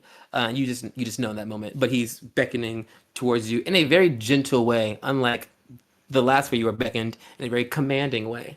He's very gentle with you. Desiree is very intrigued based off of that and also off of his appearance. So she is gonna go with great enthusiasm on her face. He stands at the door. I'm sorry, we will not be having any visitors today. Grumble starts to build from the place.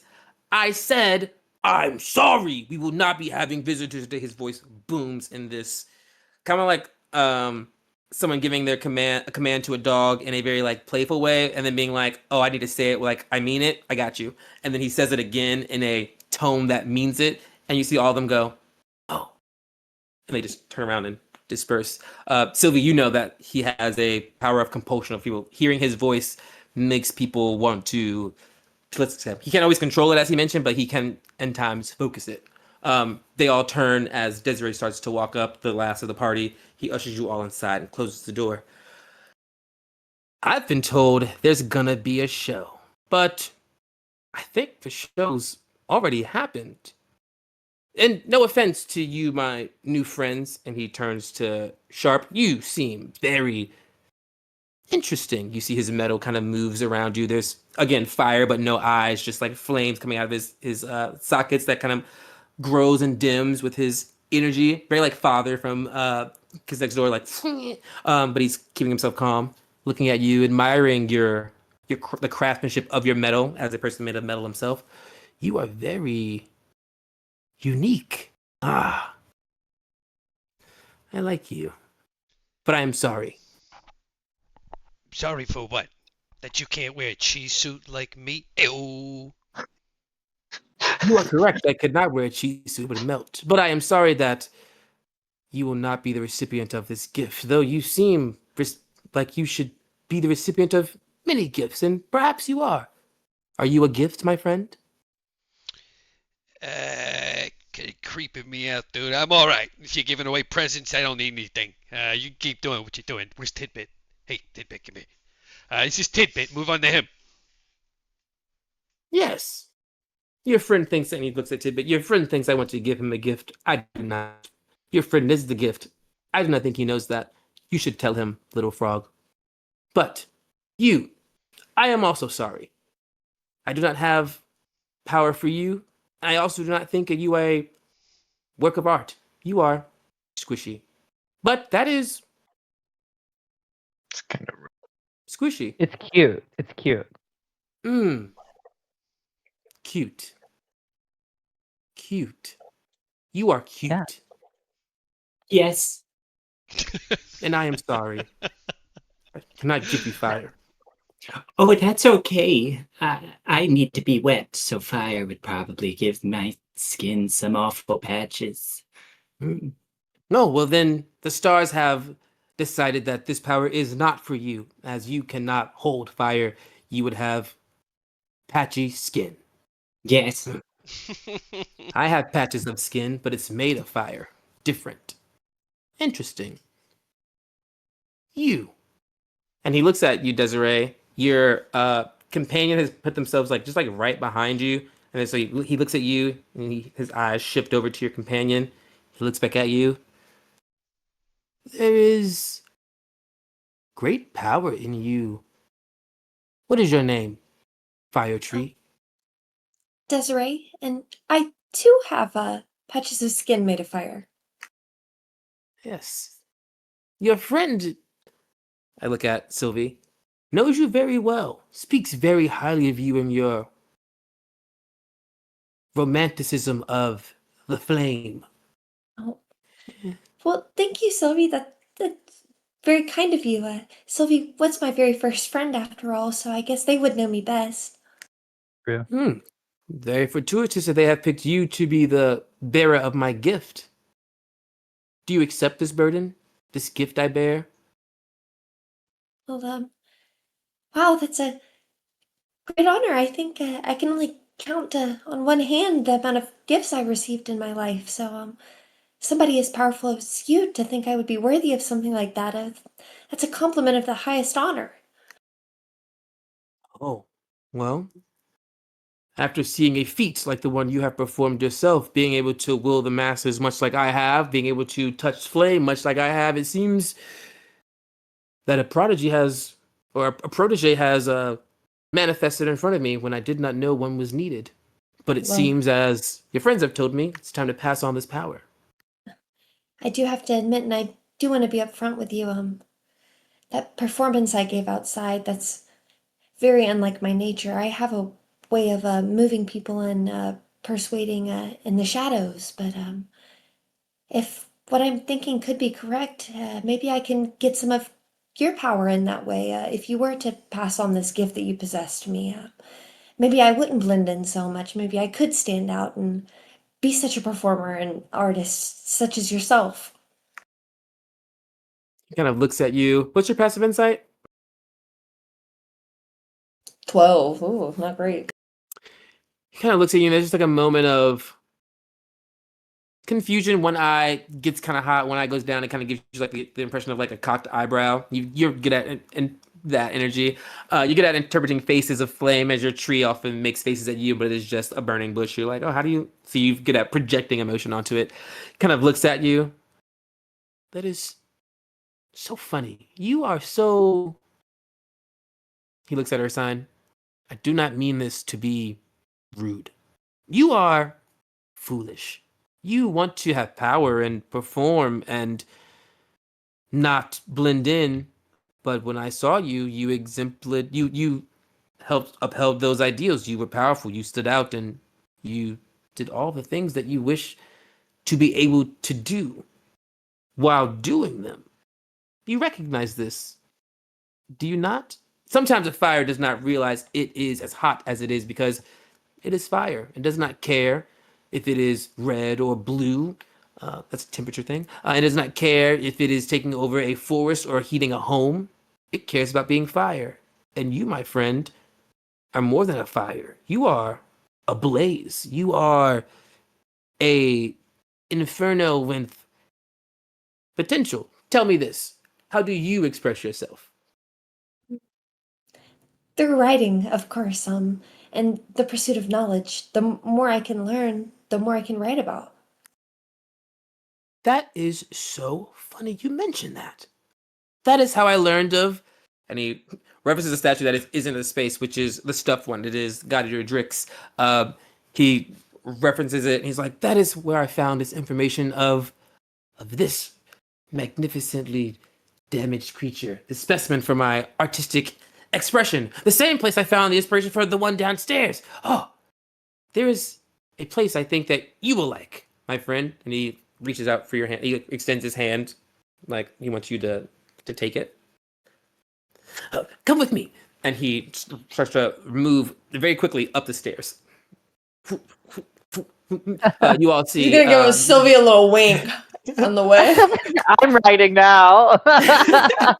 You see Magnus Flame grab the hand of Desiree and starts to is like skipping steps. It's like it's just like hitting all these steps, going to the third floor in hand. Is anyone doing anything in that moment as they depart / following? Or are you just keeping your space, being weird with the statue? I think I was also kind of weirded out because how like he was like so nice, but I was coming at him aggressive and just like all of this is to prefix. I'm just gonna put my arm around Tidbit and kind of hold him close in a like a hey man, I'm kind of freaked out by this place. There's snack tables in this room, right? The snack tables are on the second floor, which Sylvie would know. Were we watching them? Oh, well, Did you would know mention because this? they when they did the recon of the room like hours ago, they said it was said that that's where you found him Yeah, on the snacks second on floor second balcony, level. snack table. That's where the drinks are and the punch bowl of party favors, which are drugs. So there's drinks, food, and drugs upstairs on the second floor, which Desiree sees as she passes by. Tidbit's being held by a shark while just like trying to walk towards the stairs. Oh, good call. Reconnaissance from high above places. Let's go to near the snack tables. Snack table, yeah, snack table. Yeah. Y'all be weird at the snack table. I'm following Desiree because I feel like this is a moment where I'm gonna try to pull a Des on Des of like just slyly following behind with the little journal she gave me, and now I'm writing her fanfic. So she can have like all of it already pre-written down. in case Thank anything you. goes amiss in the memory. Love that. Urson, anything from you? I'll also follow with Sylvie. Nice. Yeah. Sylvie and so everyone starts to move upstairs. First it is Dez and Magnus Flame who yes, Magnus Flame as they are going up to the third floor. The rest of you all kind of hit the second floor. Two of you stop at the snack table to do reconnaissance. And then the other two of you, the ones who have been in here, one of you are doing reconnaissance, the other one is not. Is that what the kids call it nowadays? I am nervous about this place and about what's going on, so I'm That's why he's observing nervous. from high I'm not making it above. weird. Scrap protection. There's I said nothing what was happening. weird. Didn't It's say just it was the weird. robot cheese frog life. Hey. Giga's here Oh, for the get snacks. I can't eat or I would. Sharp used to be a snack. That's crazy. As we make our way upstairs, Good transition. Desiree, Still out, as baby. Fake food. as he slaps his hand on the door on this. Also, this house is absolutely barren. The only things that you've seen in this place have been the tables that hold the food and the things that hold the different food things. All the first floor is just open space with the statue in the middle. Those of us who went downstairs, there's a bunch of like things in corners, and everything is just colored black. You now realize that a lot of that is because he makes fire, and a lot of things can't exist. And when he was having those original like conversations with you, he made fire objects appear. Like he just like made things out of the ground. So he like would just make furniture to exist in. He didn't need continual furniture. And also, this is a party space. As you make it upstairs, though, and that's kind of like the first floor. That's at the bottom floor, first floor. Second floor is just the balcony and the food, leads to some rooms, super cute. Upstairs is a bunch of rooms, no balcony. Hits that door, opens it. Desiree, you are met with a antique library. It is a room full of books have been here since the Minotaurs that used to live here held it. And he kind of runs in. There are books scattered around the floor, still open. Some of them have there's a pile in the corner of burnt books, and he goes, "Oh, those are my favorite. I miss them." And he like runs out, and he's like, "These are some other options. I have to stand and read them. I can't get too close, or my fire will."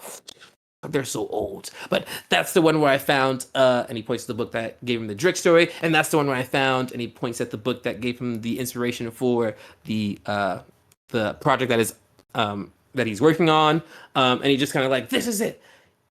I also like, I don't write, but I like reading. I've just learned that I like reading.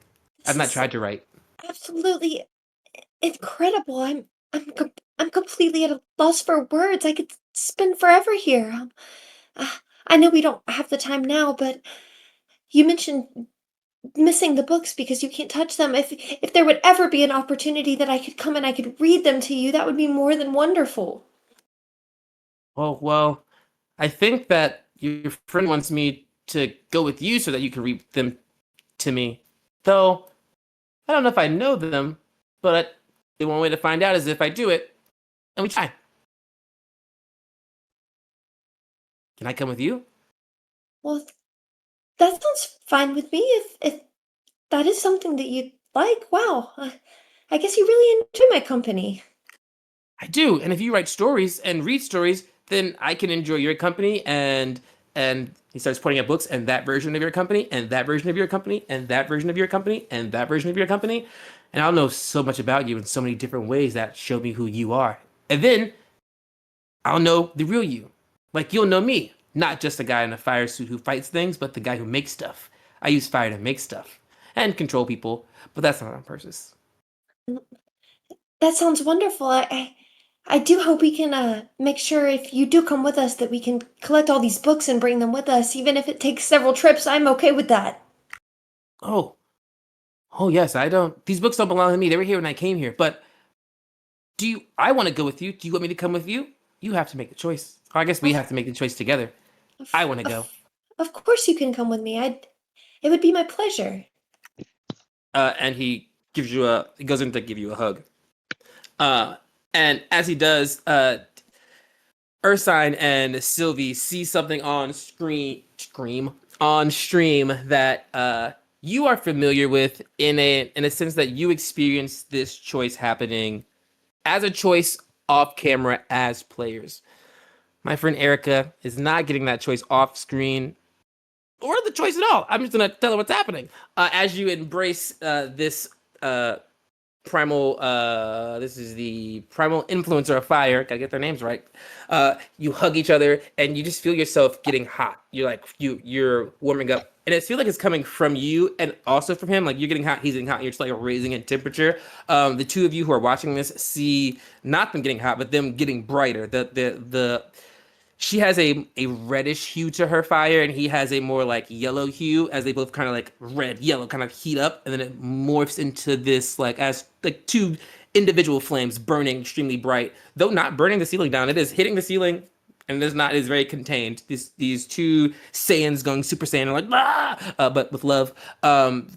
You see red and yellow energy merge into this orange light as they combine, and as the light comes down, there is not two people standing in front of you. There is one person standing in front of you. It is Desiree Amara, the girlie you've known from the jump. Behind her, you see her friend, the companion that came up the stairs kind of with you. Actually, that companion is walking up the stairs past you. Is like, I don't want to be left out. Walks to the stairs, stops next to you as it kind of towers over you, and sees into this room and kind of stops, shook, as she is standing there with the companion. There is already something next to her. There is a fox on the ground. It is made. It is all black, and it has these two beady red eyes that have little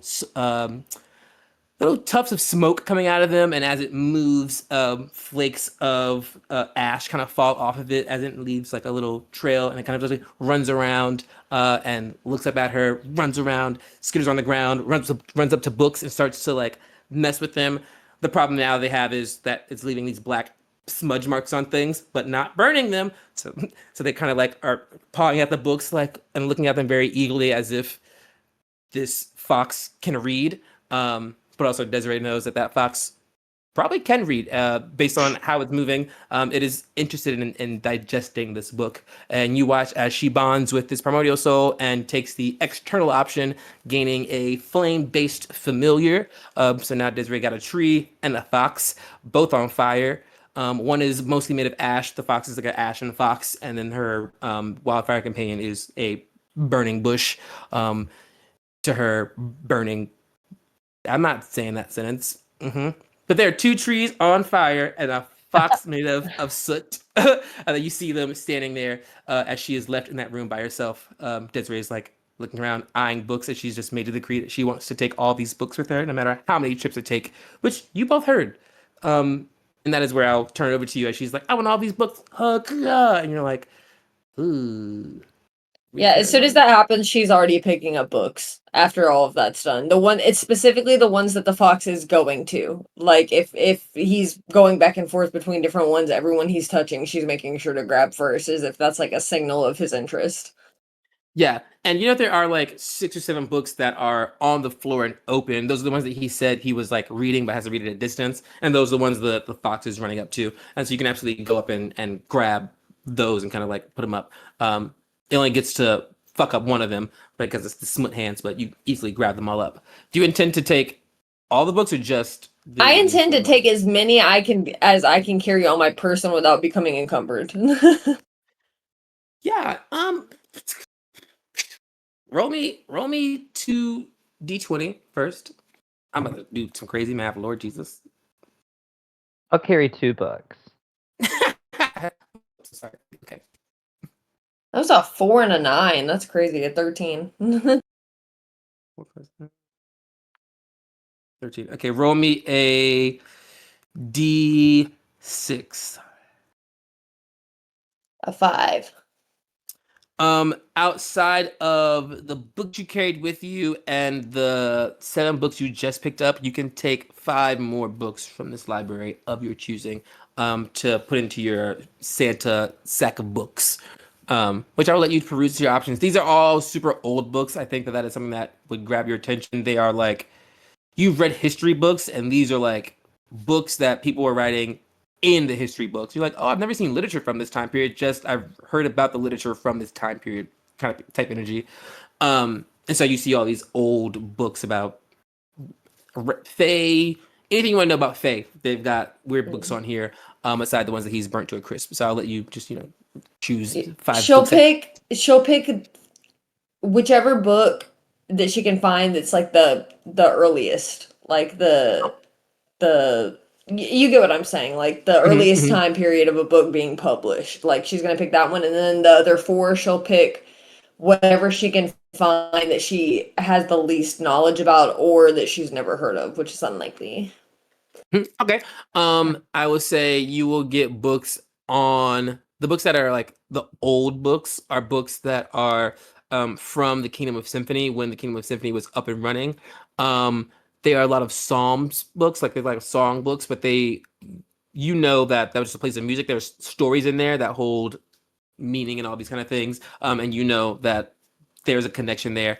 And things you don't know, you find a couple books on the court of Spring, which is just the most reclusive court. They're a court of not necessarily hags, but they're all just like they're catty witches. They are all avian birds. They don't really interact with people outside of the factions. And some of these books were written by bird people about the bird people, and some of them are written by people who became friends with bird people and like observed their culture.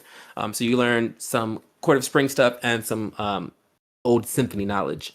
Um, and you gain the power of the primary influencer of fire, which I will message you a list of fun little tidbits um that you gain, but you feel that power kind of wrap into you. Gather those books. The 3 of you stand upstairs as our friends downstairs are at the snack bar, and you're kind of standing there with the realization of, oh wow, you three primal souls stand right here.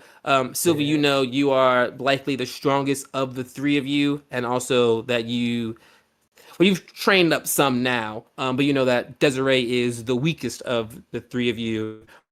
You and Ursine being stronger on that end, but also knowing that Zeph is at max capacity. This goes into those when you first got your powers. It was like it's a thing you're building up, you're charging up. You guys are on the way to 100. Zeph and Magnus Flame are at 100. Once Magnus Flame gives up his power, it goes back to 0. So while he had it, he's like, I can firewall, make all these minions and all that stuff. Desiree could have learned to do that, but she couldn't do that today in this moment right now if she wanted to. But the more she does it, the more powerful she gets at it. So having 3 of you will help you kind of like expedite your accruance of power if you would like to, but you do know you just need to gain more power to be able to, and that having 100% power. Training montage. Yeah. Well, you just know that you need to get that power up because at 100% power is when you can affect the ley lines. And so that is what you're waiting for. You need enough power, but you also know someone is coming after you to get that power because again, no matter how much power you have in you, once it transfers, it goes back to 0. You've been informed that she was waiting because she wanted you all to gather the power because once she realized it was gainable, if you all are gathering it, then you're all together and it's easier to hunt one group down than 3 separate people who are running around. So there's a target on your back. She killed the queen. You know that there's a lot of chaos happening in the Fae. There are people outside who are still spelled to your understanding. You don't see them anymore because they all walked away. But they were under the effect of this magical statue,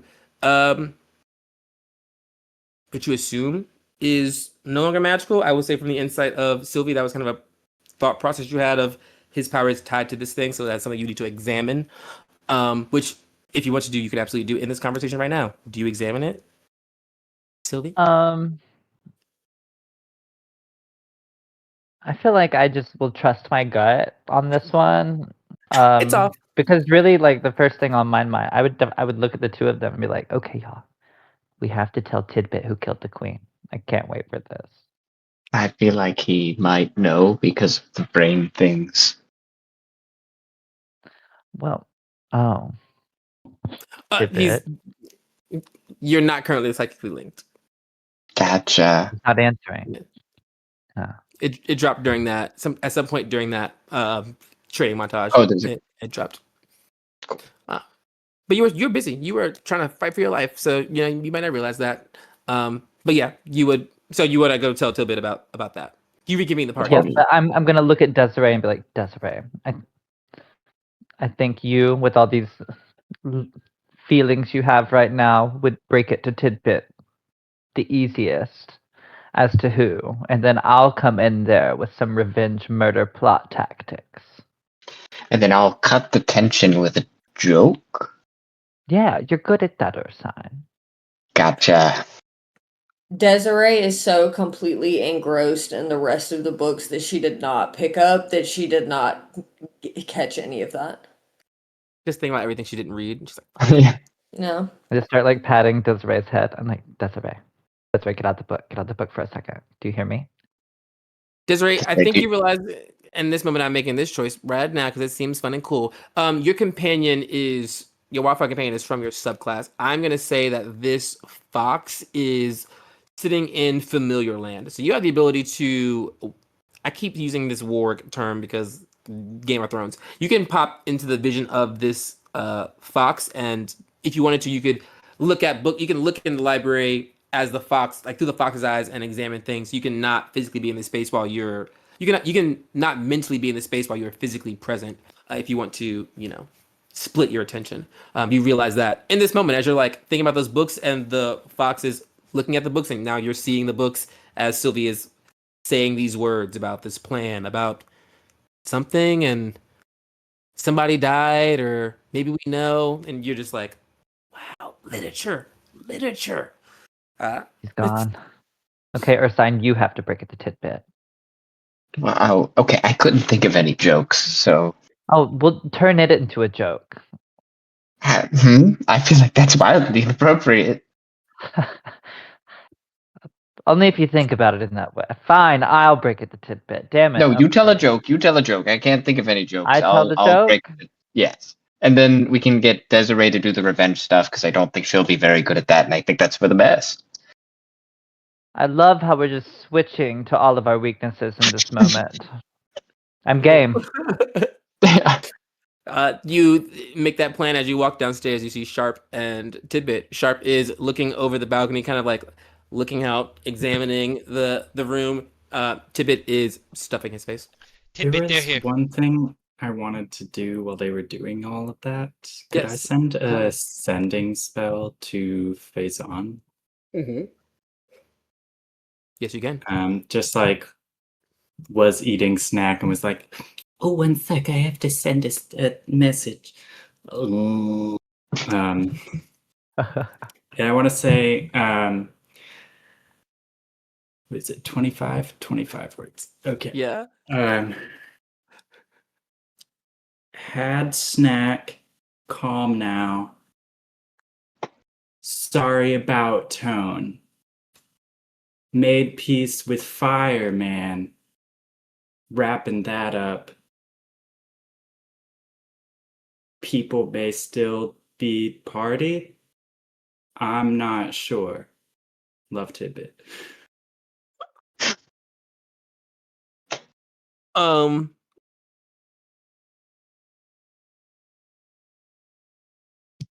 Moment of silence as she thinks.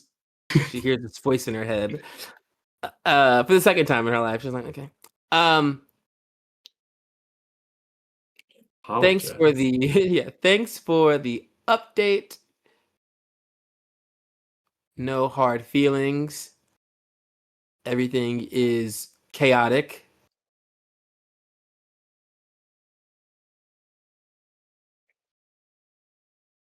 We'll look into party people and get them back on track. Send updates as necessary. Whew. Okay. I turn to Sharp after that and I just go, well, our job's done. Great. Yeah. You got your snacks, and here they are. And they look. Something happened. I could tell it on their faces. They look awkward. It looks like two kids who have broken something and are coming to talk to you about it. And I'm gonna turn this over to Tanner. So, Ursine Did you here guys has try the some. snacks? Oh no, I'm not hungry. Not very hungry, yeah. Yeah. Are you sure? Or Snacks are thigh. like the greatest joy. You can't be Oh, we're about to sad when rip you're all near a that from you. snack. What? Well, hey, you keep eating those up. Yeah. Well, I should Yeah. have said that. Mhm. You keep eating. Here, grab a snack. Grab a snack real quick. Start eating one. Yeah. Put it in your mouth. Yeah, put that in your mouth.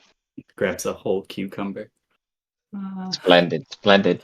Great tidbit. Okay. So we have. So you're eating that fast. I don't have a lot of time. So we have some news on the Queen of the Fae's murder. Mm-hmm. Mm-hmm. We discovered yeah. through we discovered through Mr. Five. He has a name. Fireman. The fireman. He let us know. Magnus Flame? Yes. Sure. Yes. Magnum Flame. Him. He let us know who he knows to have planned to murder the Queen of the Fae, who we can assume successfully did it. That being Why she's dead. did we get a name for her? But it was Oh yeah. Yeah. It's yeah. it's It was Zeph. You know, that pink bitch, or not the pink bitch. I mean, she's kind of pink. She's like the Yeah, she has primordial pink hair. prince. yeah, she Yeah, the pink flies. bitch. She She flies. The one that flies. was a bitch with her 3 little birds and said she's gonna murder us. Mm. Well, she murdered the queen. I Yeah, don't so that was see. her. Mhm. I didn't mean to Tell a take joke. joy in Now saying tell a that. tell a joke. Yes, and I have a joke for this in order to ease the blow of us knowing who the murderer is now. Letting you know about that. Yeah, my joke Mm. is, that bitch got no. That's a statement, Sylvie. So haha, funny sentence from Sylvie. Good, Yeah, roll me a, right? roll me That was a all right. persuasion check with disadvantage. No. It's like, hey, your best friend's dead, but here's a joke. Oh, actually, I didn't plan a joke. I'm gonna wing it. How well do you wing it? Let's find out. All right, plus 10 with disadvantage. That still gives me a 16. Was that funny enough? Ha. Desiree's gonna.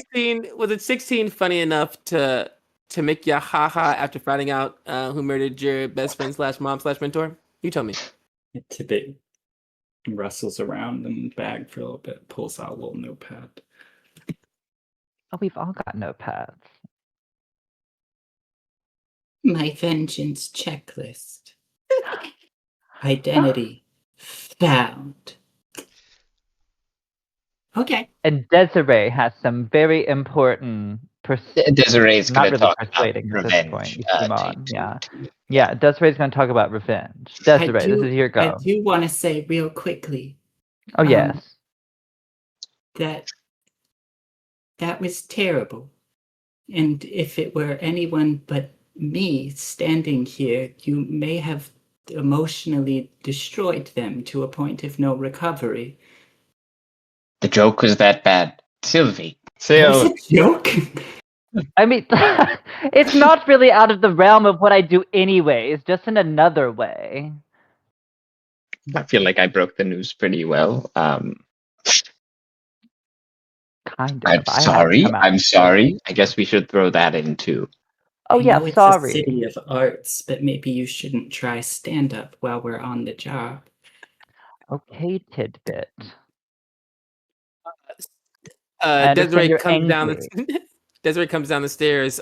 In your brains, she is walking in to she's like, this is my vengeance plot. In Desiree's brain, she has been reading some really awesome books that she wants to tell you about. Desiree, take it away.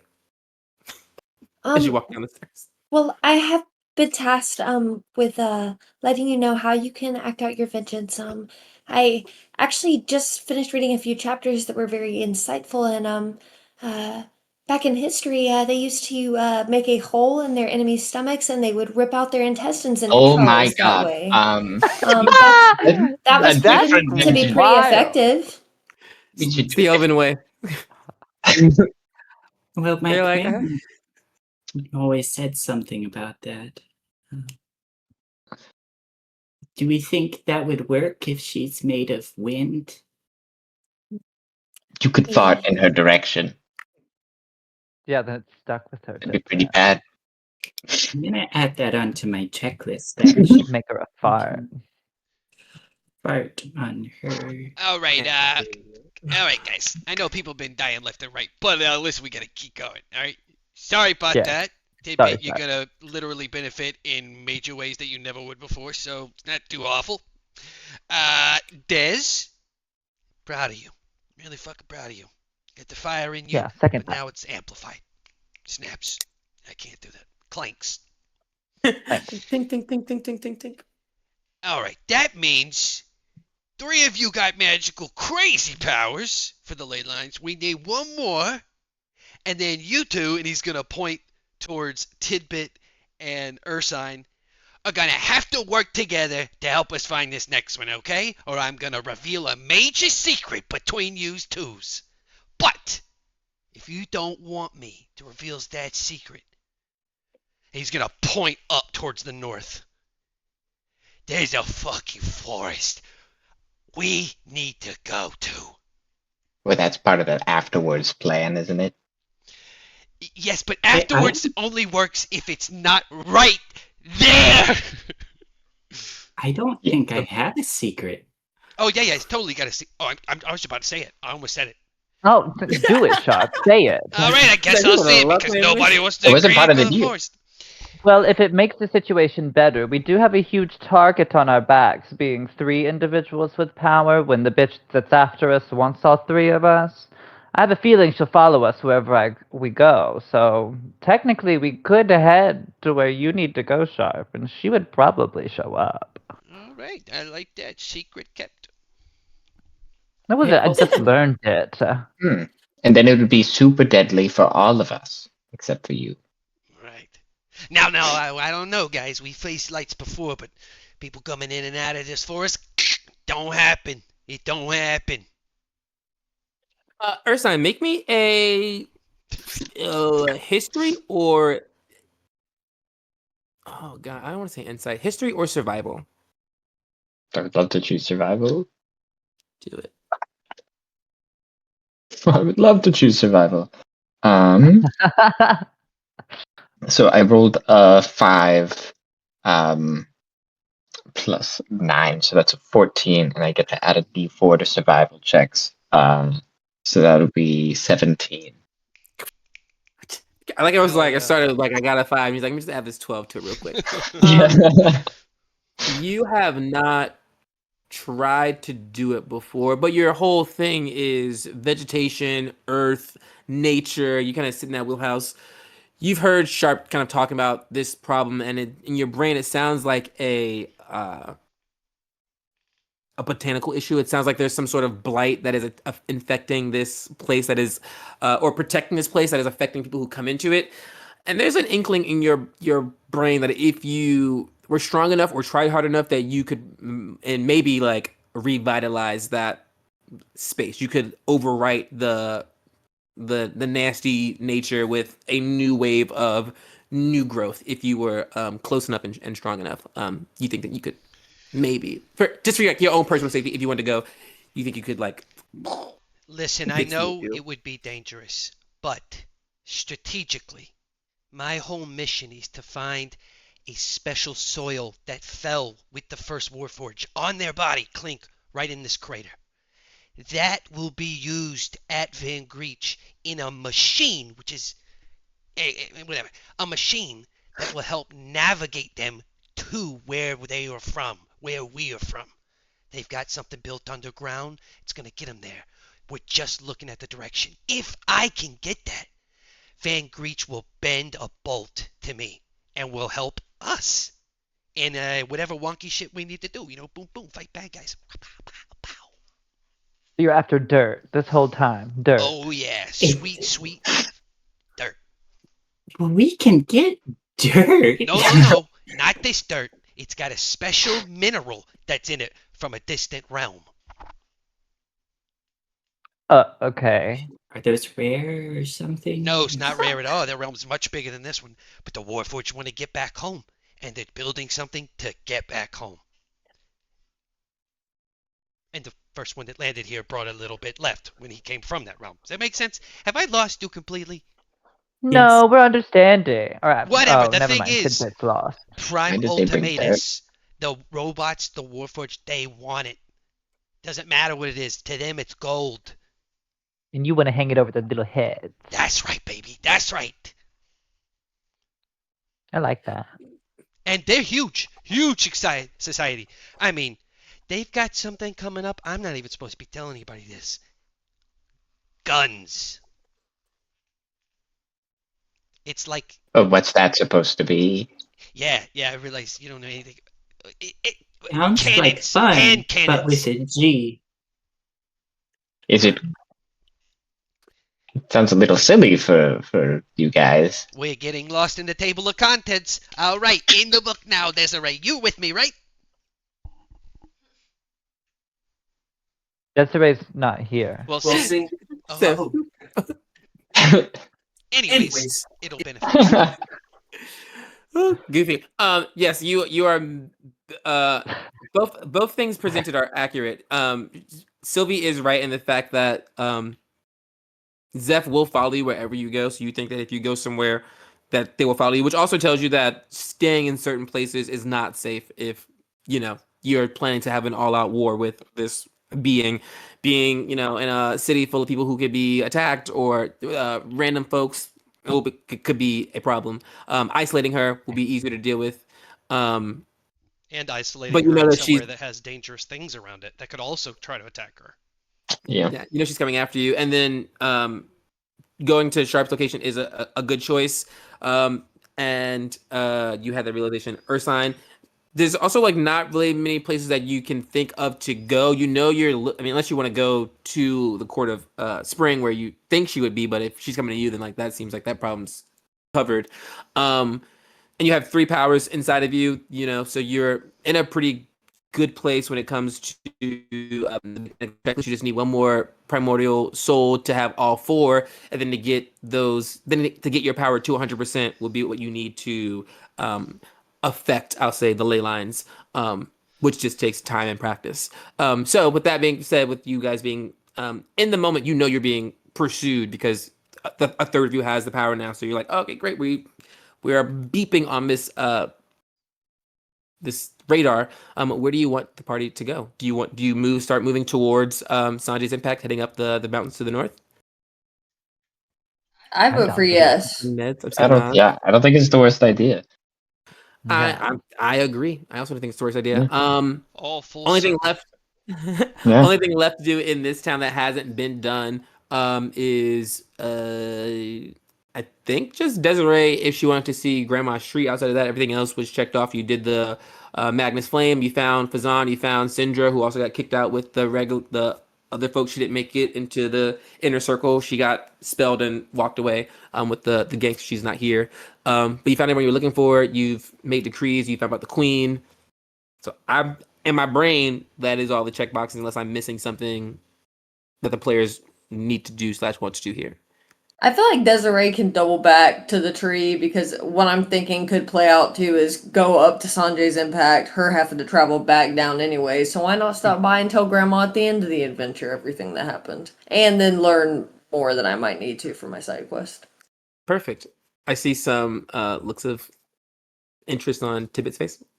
One question about Statue City.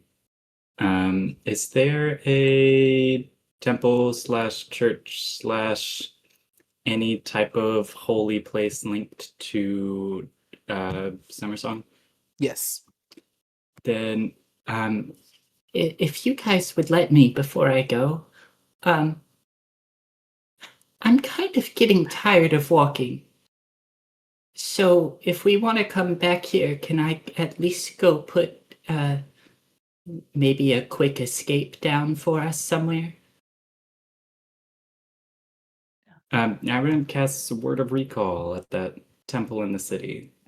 Yeah. Perfect. Designated a sanctuary for us to teleport away from in a pinch if we need to. Beautiful. Yeah. You find that it is a it's Yeah, what Zeph so I'm like- in that season 1. But yeah, I think you just until you designate a new place. Until It's it's another used. Yeah, you have to Yeah. you cast it takes you there. It's kind of like teleportation circle, but not a teleportation circle. It's a religious site.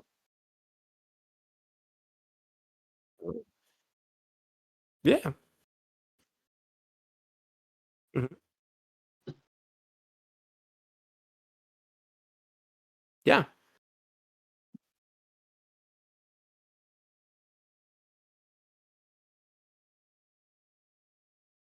Yeah, there is a place that manufactures wax suits for typically productions or like spyware, but like you see like there's a place that like think like mascot store meets furry supply shop where they have all these bits and pieces of different things that they can like make different costumes and stuff. It Uh is.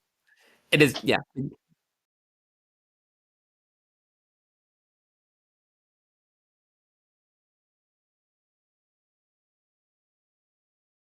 Yeah, they yes, you can do that. You drop the schematics and they will look at them and then they will like draw on top of them in a different color pen and like do some edits and then show it back to you as like a just like a artistically improved and curated design. It just makes it look a better version of what you had. And they're just like, how about that?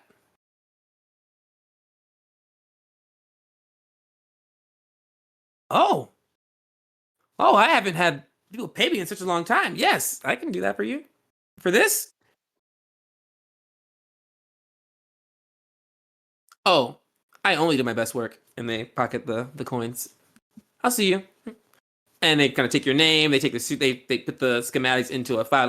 The folder. You see them do the whole rigmarole. They go, thank you. And they just start to they slot it in and they start to open a new fresh thing for the next person. But yeah, a suit will be made for you. Let me write. Hey, hey, hey. One other random thought. Yes. Erica, did you ever mention a tidbit that you were looking into stuff about the Blackwells and the Neo Ascarathis? I did, yeah. Did we want to see if we could find Orcus, my squad mate, before we left town? We could do that.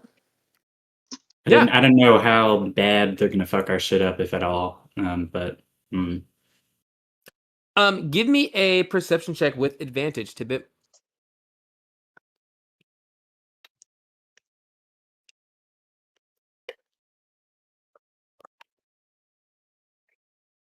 that's a nat 20 plus 10. Yeah, you chill 30. You look around for just a short amount of time, and people see you looking for something, and they start to like the alumni status of like just getting out of your way. And the only people who don't move are Syndra and Orcus, so it's easy to find them because they are not repelled by you in this way. So like as we're in parts to see, you see them standing there having this like conversation between the two of them, which is good because you knew Orcus was last you saw weird. So he is having a conversation with Syndra. So your two squad mates are in front of you.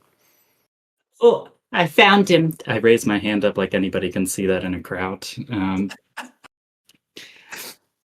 You're alive, Syndra, Orcus. I wasn't actually sure because you ran away after the whole fire thing, and yeah. Oh yes, I wanted to come inside, but then I just felt like I shouldn't, and I should leave, and so I did. It was weird. But look what I found.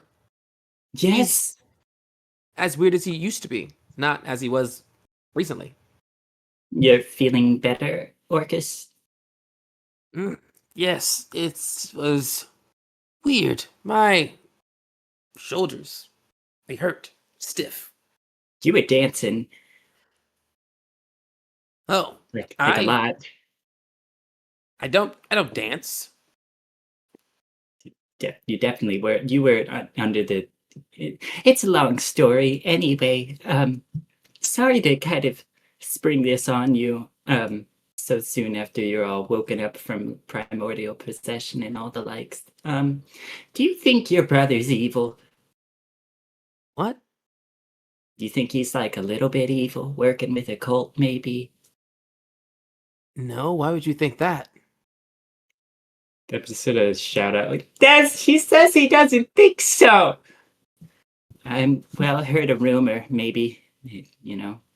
He's weird for sure. He's been obsessed with he's Well, I mean, since you asked, I guess he's the reason that I came here. It's the reason we all came here. Well, he's the reason I came here. The reason they all came here is because I said I was coming here, and I may have said that Tidbit, the Peace Walker, would also be at the after party. So everyone was Marcus, we like, "Yeah, I talked about definitely this. want to go."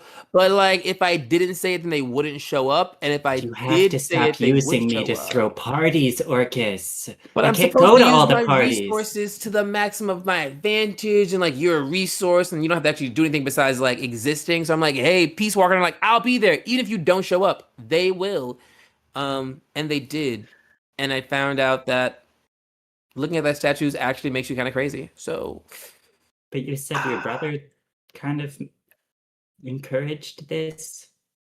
yeah, he really wanted me to see this crazy artwork. He thought it was gonna change. He thought that it was gonna be like the new thing to set the standard. That what was Magnus Flame or whatever was gonna be like the next. He had the potential to be the next.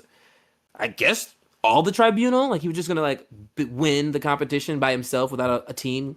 But obviously he was fucking crazy, and the guy was using magic, so that's cheating. So Yeah, that is cheating. yeah. I am really sorry about that. That is, I will see you at the next party. Well, if you're gonna Or say I'm there, at least send me an invite, right? I think that's just a little bit of respect. Just invite me to the party you say I'm gonna be at. I Not can that, have your this went bad, but still, regardless. no. The next party I got you. Next party I got you. It's new. I'm used to you always being there, and then you weren't there, and then I left, and then we partied, and then now it's what 3 4 weeks later, and my shoulders hurt. Like fuck. I feel like I got.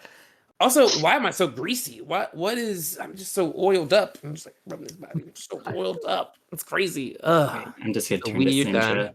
It was really good to see you, and again, sorry for behaviors in the past. But I'm gonna go report and do things. I think I'm gonna Yeah. be the mean. Oh. Yeah. You would probably be uh just looking for nice things to say and just keeps hitting walls. It's like Probably ask you for help every now and then. So oh just watch yes, out for that. I will do that. I will help you out. You'll need it. Yeah. Okay. Yeah. All right. All right. This was freakishly freakish. Thanks for showing up and fixing stuff. And also sorry it got so weird. But we did it. And they kind of like Cinder gives like a really half-hearted like, ooh. Woo! Okay, tidbit away. Everyone woos the whole crowd. Woo! Just like a very appropriate oorah. The other responding like, yeah, we did it. And I'm like, what? Instinct. You're able to do that. You set up the Temple of Gods. We get this suit ordered. We learn some about the Blackwells. Anything from Sylvie before you head towards the mountains? No, I've done enough chaos. What? You? Ursine, anything from you before you head towards the mountains? I don't think so. Perfect. And that is a favored terrain for you, correct? All right. I believe so. Oh, yes, I think it's mountains and forests. That sounds like I think a so. thing that I know. As you all start to reconvene and start to make your way heading north out of the northern end of Statue City, climbing up these mountains, you know it'll take you a lot of effort. I need a group survival check from everybody in the party.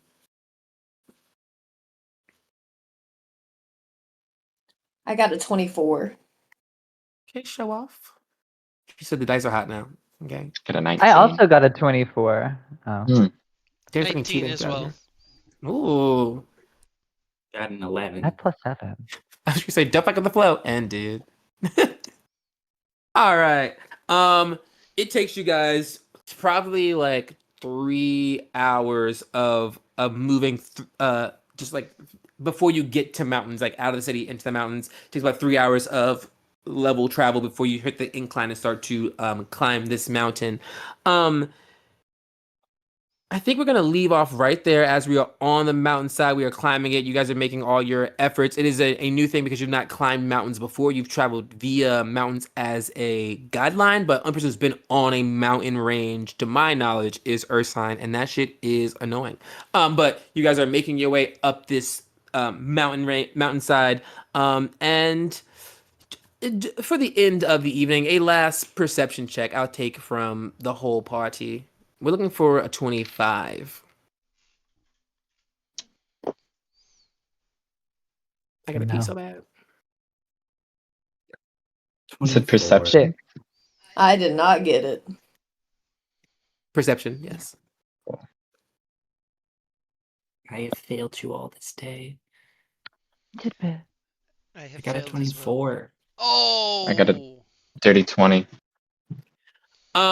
Tippet, you feel this inkling as you're crawling up the mountain. You just, you're focused on getting up the mountain as a tiny guy. You're just like, man, it's so hard. You feel you see in the distance. 24 is not a 25. Too late to react to it. You see pink clouds coming overhead of these mountains, roiling around, moving towards you, blocking out some of the light as it starts to move over the mountain that you are on. And we right there will stop. As we stop, and we will come back, not a break.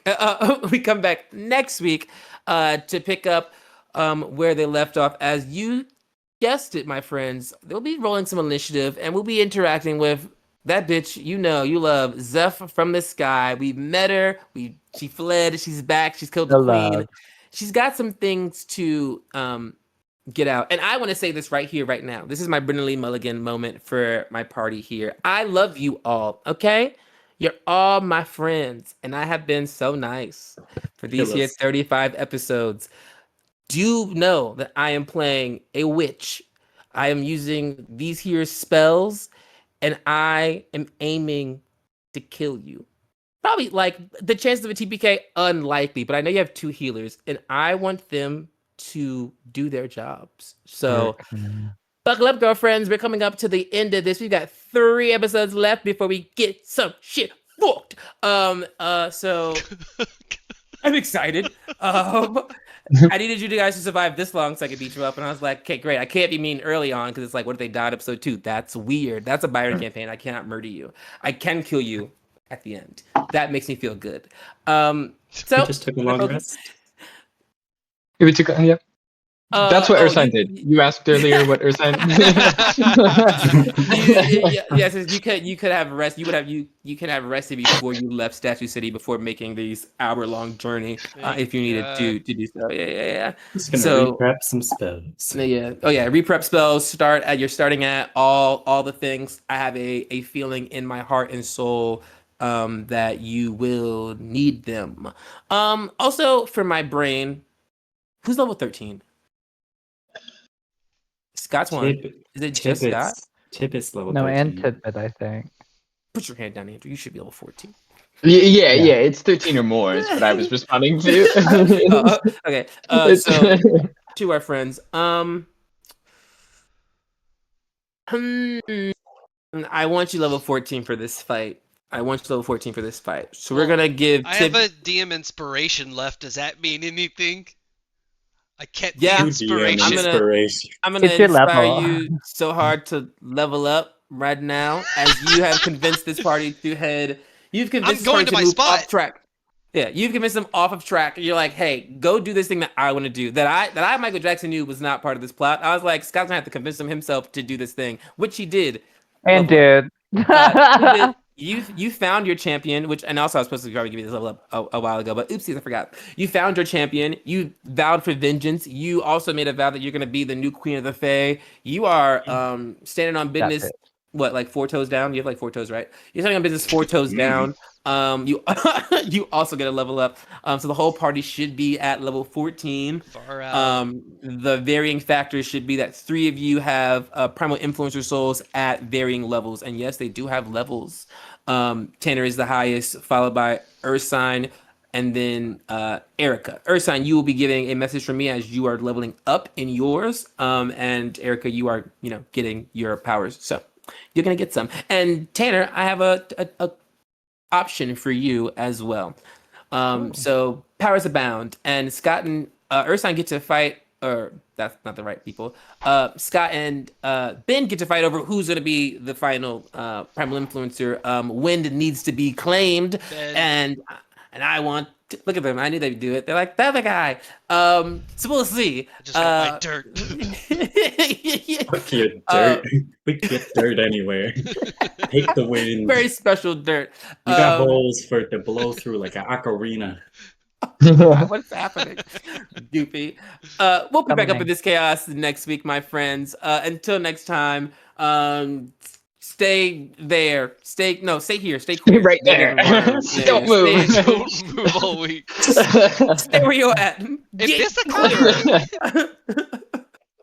a Okay. We are heading out, and we will be back for the more chaos next week, and even more chaos next year as we get ready for Volt 9. So stay tuned for that as well. Okay, I'm done with words. Bye. Turn the camera off.